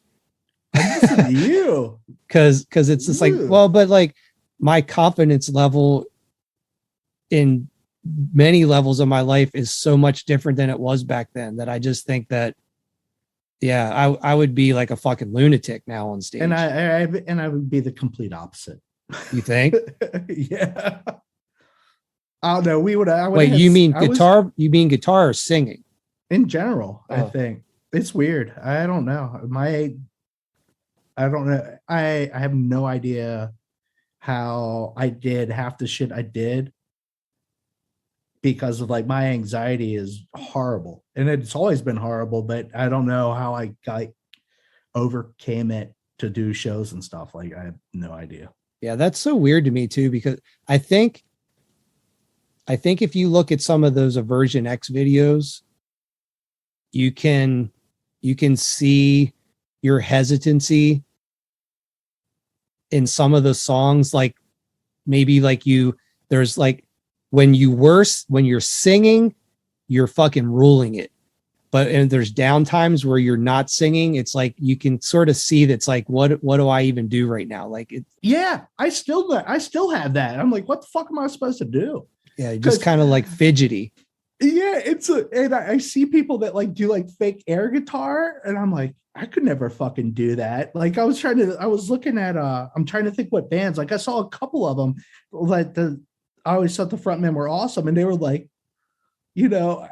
some of them were doing like fake air guitar and shit. And I'm like, what the fuck? I was like, I could never do that. Yeah, there is. It's a lull. Even when we practice, I'm like, well, what the fuck do I do? So I dance. Well, I think maybe in your defense of that though, in Craven Moorheads, you're way better at that than I would say you were in like Aversion. I don't think anyone would ever know. Like if you watch the Craven Moorheads videos and stuff, I don't think anyone would ever know that you like have vocal anxiety issues. Oh, yeah, but we wore costumes and shit, so it made it easier. Well, it's back to the costume thing. I think I can actually pinpoint where things there was an actual moment where things shifted for me, where I think from a vocal standpoint, I realized that if I ever did front a band, that I could like do it confidently. And it's when we did the band out here called Hammerkill.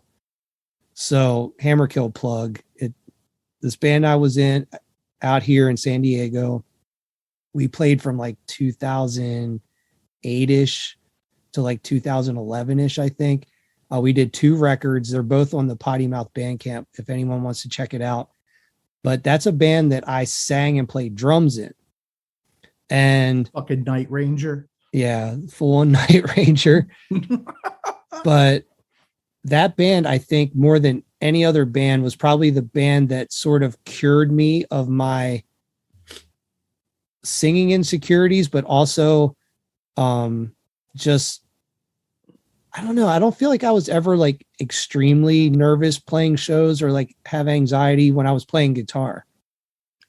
But in Hammerkill, I think playing drums and singing, I think the aggressiveness of playing drums while singing maybe helped to sort of like create this inner, like, I don't even like rage isn't the right word, but just like a connection of like the aggressiveness of beating the drums, but linked with being forced to sing forward. Right. Because you can't, if you're sitting on a drum throne, you can't like turn and move. Like you have to like face forward. The microphone's like right in front of your face, and you have to concentrate on playing drums while you're singing. So there's like a lot of stuff going on. And I think just the repetition of that and doing that for a number of years, it became like muscle memory of like when you're singing, you look forward and like you address the crowd. And like I was always doing stuff with my body that it became this muscle memory thing of like adding to my confidence level to sing. And then I think when we stopped doing that band, I like wasn't singing anymore, like really at all. In other bands I was in, I mean, a little bit backups and stuff, but it wasn't until I started doing my solo stuff that I was sort of back in like a front position. But again, it's like playing guitar and singing, which is still that level of having a shield a little bit. But I think just the level of using what I learned in Hammerkill and applying that to being like a front man for my own stuff. It's like, I definitely, like if you watch me perform in my solo thing, it's like, and whatever, this sounds horrible. Not trying to like pump myself up, but it's like I have confidence that I didn't have before. And it comes through in the performance. Like you can see that if you watch Crazy Legs McGee video versus like what I look like now performing, it's totally different. So right. I think I credit that to being in Hammerkill. So it's funny experience. I think for me now, there's been such a gap that it's going to be there no matter what. But like being behind the instrument's definitely easier because you constantly have something to do.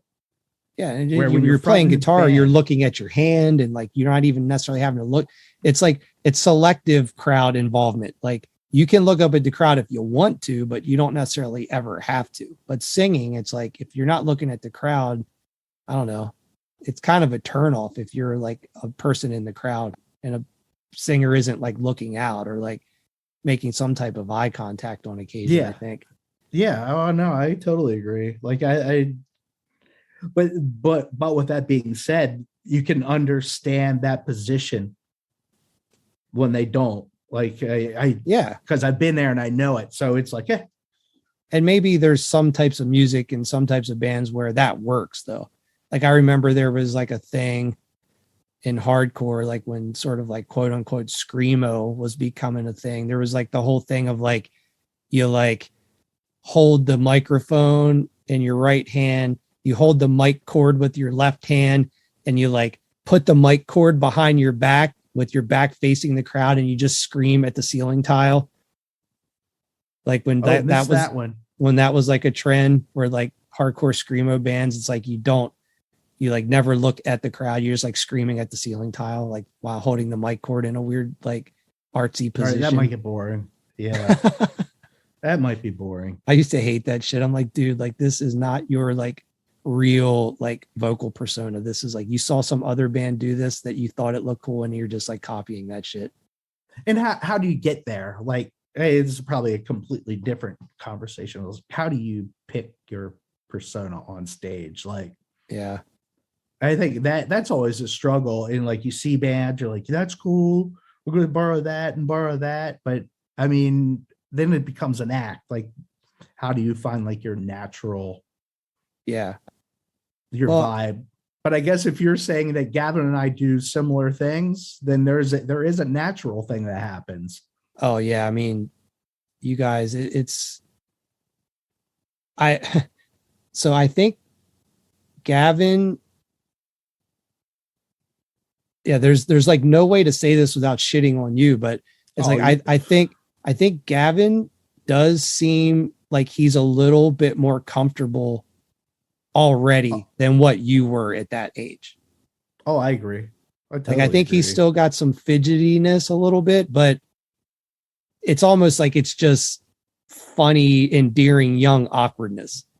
It's just like, it's like he's just kind of like going, like figuring shit out. Like it'll get there. But I think when he's singing though, like honestly, dude, like the first time I saw a clip of their band playing live, not gonna lie, I was like literally kind of shocked.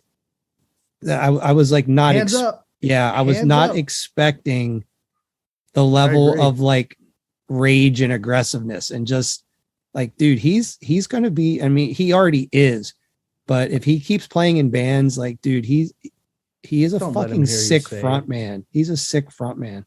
You don't. I'm gonna edit this shit out because he is, though. You can't deny it. I know he does. He does really good. Like I think I even told him, like, I think we DM'd one night or something, and like he definitely kind of has like already he gives me like Dwid vibes a little bit. Oh, that's what that would be a compliment. Like not like necessarily vocal style, but just like persona wise. Like he like I believe him when he's singing. Like he's like, he sells it to me. Right. Yeah. It's fucking cool. That's awesome.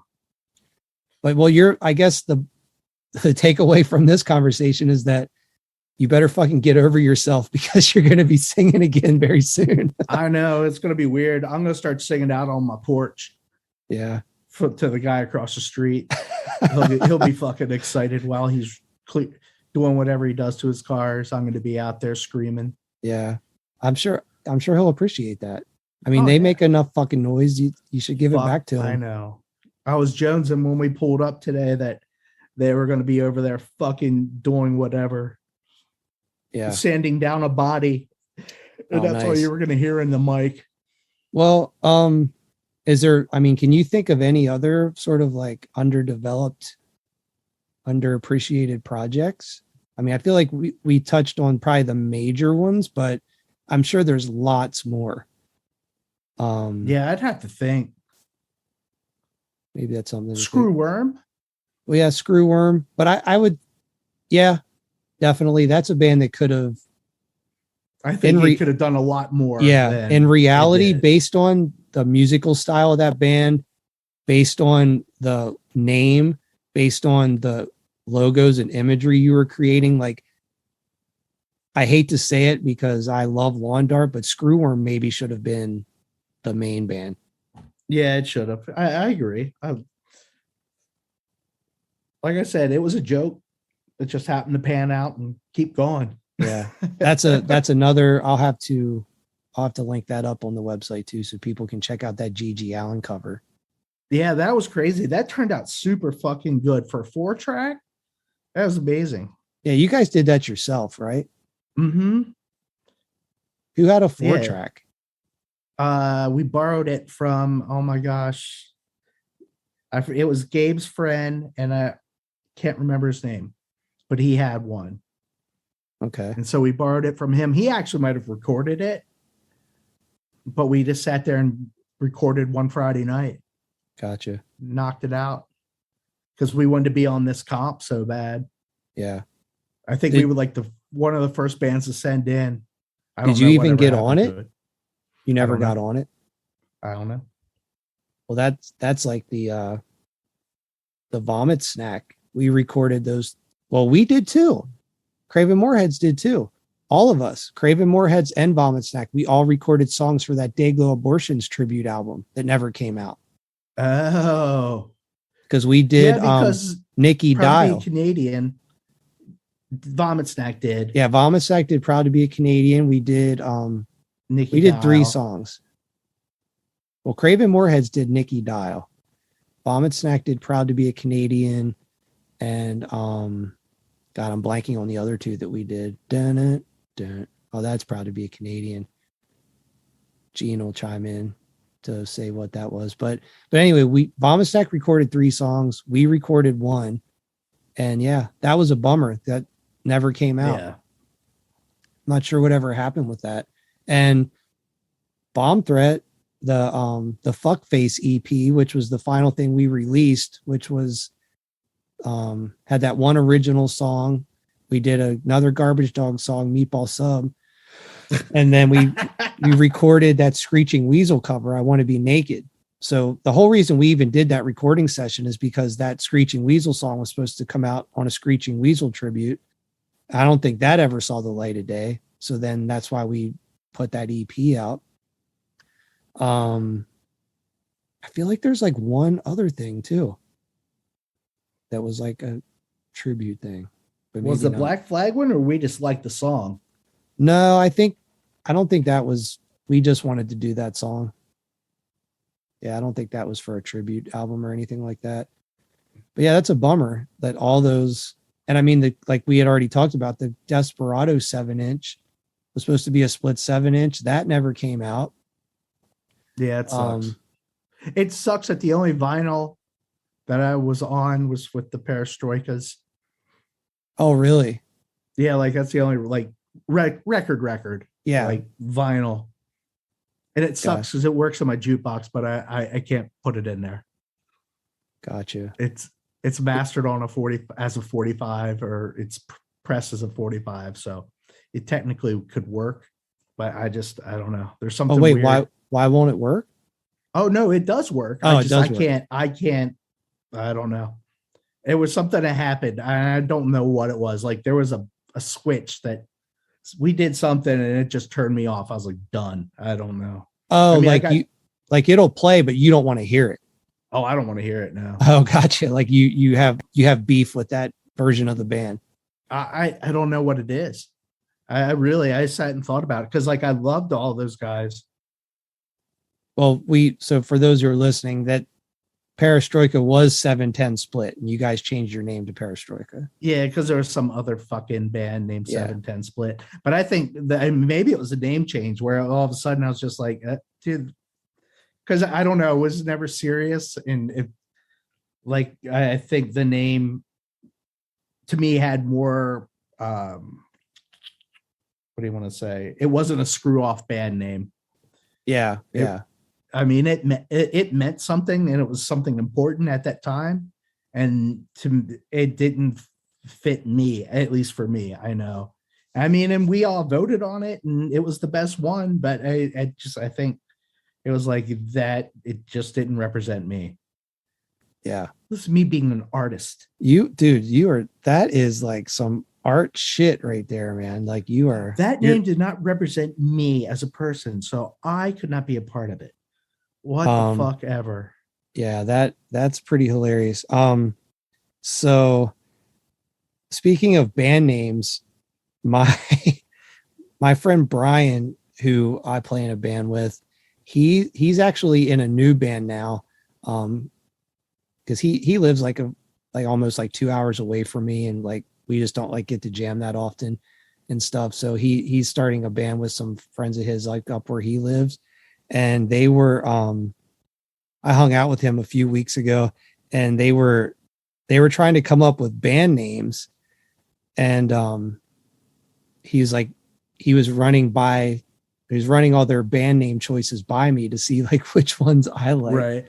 And they ended up settling on $2 Pistol is their band name. And I was like, I'm not sure about that one. Like, whatever, it's fine, I guess. But the band name that they were going to use that they decided against, which I was like, I don't even know what that means, but it's fucking hilarious. But it was Corduroy Rogers. No, that one's awesome. That one is cool. Yeah, I was like, I don't know what $2 pistol, the Corduroy Rogers. Yeah, awesome. I was like, what the fuck is Corduroy Rogers mean? He's like, I don't even fucking know. He's like, what do you think of that name? I was like, I think it's pretty fucking awesome, actually. He's like, yeah. He's like, I don't mind it. He's like, but I think we're going to try to come up with something better.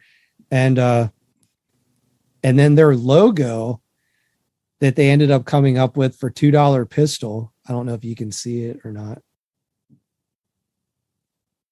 It's like nice. Yeah, it's like pretty cool. It's like a skull with a beard, and it's got Isn't it I thought it was a play off the guy from what the fuck's it called? The Rob Zombie movies. Oh, Captain Spaulding. Yeah. Yeah. So, well, it's funny.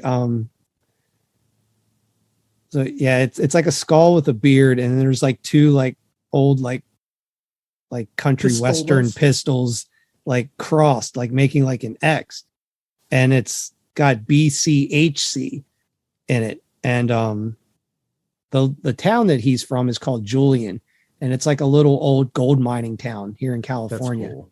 And that's where, like, when we have band practice, I go up there to practice up there at his place. And it's just like this little small mountain town, and like everyone knows everybody kind of a thing. And I was like, what is the BCHC? I was like, obviously HC is hardcore. I was like, but what's the BC? And he said, those guys want to call it, like, basically they're considering themselves backcountry hardcore. Oh, that's awesome. And I just like laughed, and I was like, oh, whatever. Okay. And then he was saying about how he said, my wife thinks that's stupid as fuck. Oh. I fucking love it. But I was like, yeah, dude, I was like, you should have went with Corduroy Rogers. That's like way cooler. Yeah, that was fucking cool. But yeah, I don't know. Like, I can't really think of any other. I don't know. I guess this episode has exposed how many failure projects we have had. That's awesome. No, it's not. It's all experimentation and trying to figure it out. Well, I just mean as far as like trying to get on things that just like never panned out, but not failure because of our end. We fulfilled our end of the deal. It's just like the people who promised us things didn't come through. Oh, that one. Yeah, that sucks. Like being on, like, here, spend your money and record this song for our sick comp that we're actually never going to put out. Never going to record. Yeah. So that's kind of lame. Yeah. Well, the fact that you're only on, I guess I just never even really thought about it, but yeah, that's a bummer that 7-inch is the only like vinyl that you've been on, and it's not even something that you're stoked on. We have to change that. We have to change that. Our split 7 with chlamydia. Yeah. Because I mean, whatever, like, definitely not to rub it in, but the very first time that like we got a record put out, that was like the first time I ever had something on an LP. I mean, that was awesome. Like I'll never forget like being super stoked on that. So but I think the cool thing for you was you didn't pay for it. Like, even when we did it, like, I think we like, we might not have paid to get that record done. Maybe that's why it was easy to walk away from.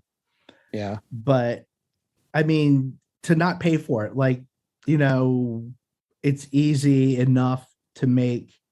Like, I was stoked when we put out our first record as Conformist, and it was like, it was like something we did for somebody. Yeah. And it turned out awesome. But like, it would, and I don't know how it feels on that end. I don't think, like, to not be worried about how it's going to get pressed, where all the money's coming from. If I record it, you're going to take care of it. Yeah. I mean, it's definitely cool.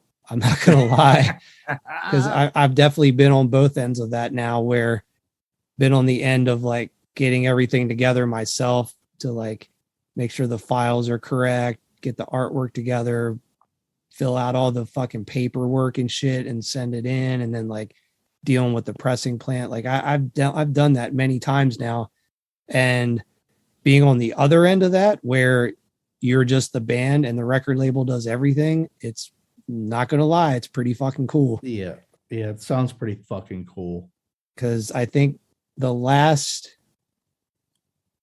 4 or 5 vinyl releases that I've been on have all been ones that I didn't have to do fucking anything except play on the recording. Like, I didn't even have. You guys even pay for the recordings, or does the label take care of that as well? No. On some of the recordings we didn't. On some of those things I'm talking about, we didn't pay for anything, but then on some of them we did pay for recording, but then not for anything else.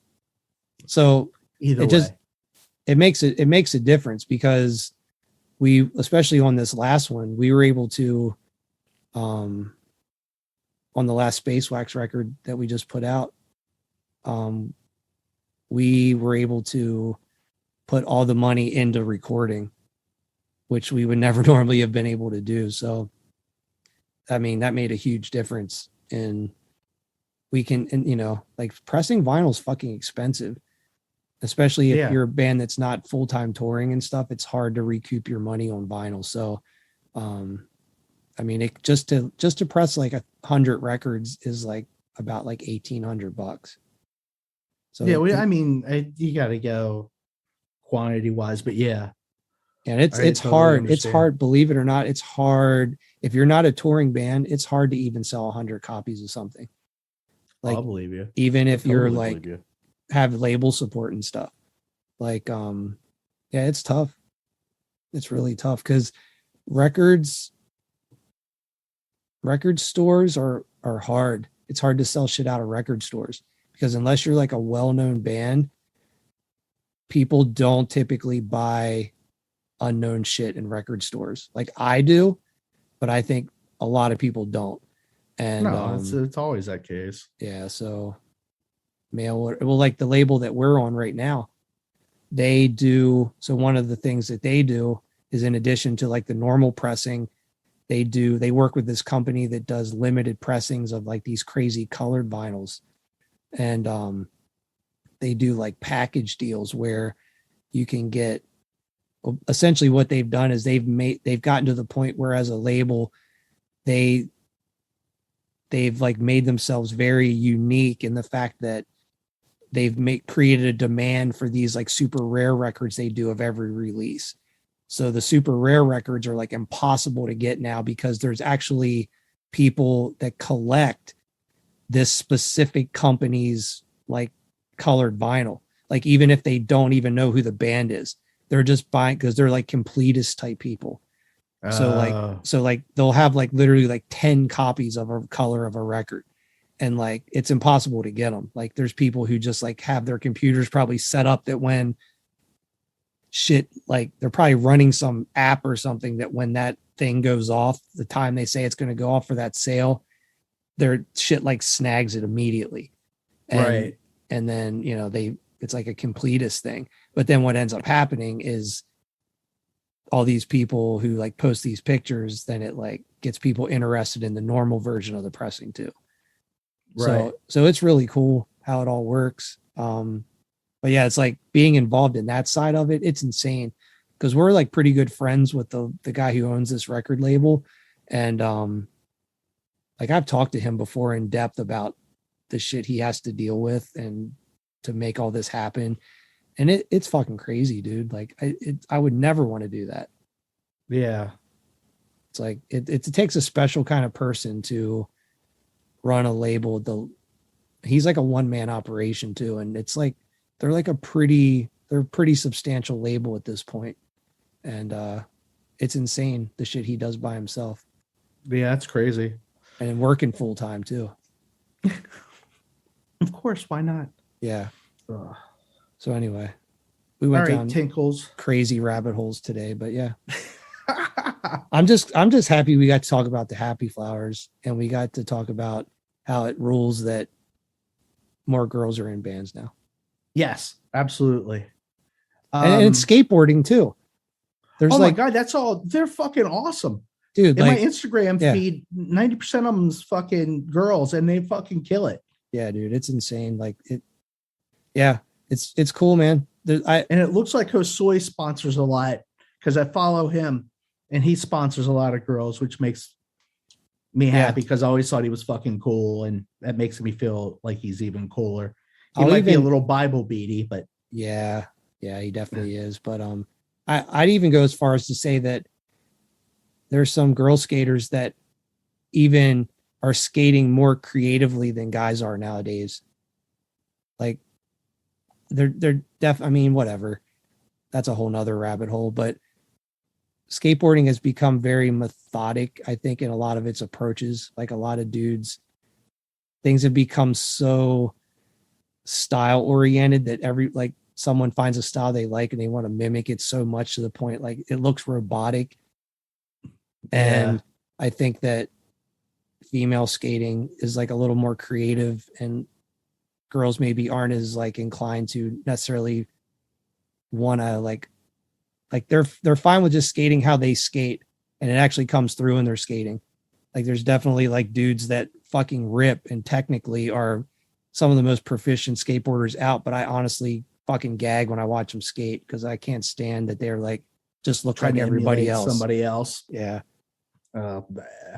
So anyway, Wasn't that always the allure of like Blender and like Steve Rocco and guys like that? Because they were like a little bit out of the fucking cusp where yeah, they weren't like your mass produced ramp skater yeah, that that everybody loved.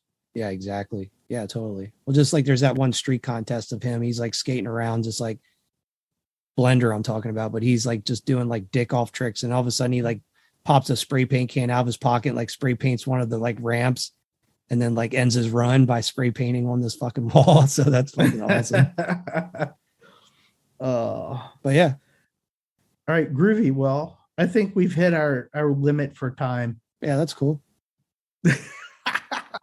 Yeah, we talked about a lot of shit today, so that's awesome. Yeah, more random stuff. Hope you guys enjoy it. Yeah.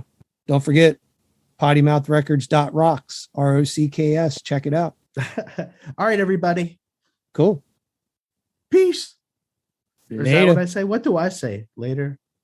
See you I next don't know time. what fuck Thanks it for is. listening. Adios, motherfuckers. I think that's Yeah. what I say. Yep. All right. Later. Later. This podcast was brought to you by Potty Mouth Records. Contact us at pottymouthrecords@gmail.com and find us on the web at pottymouthrecords.rocks. That's .rocks.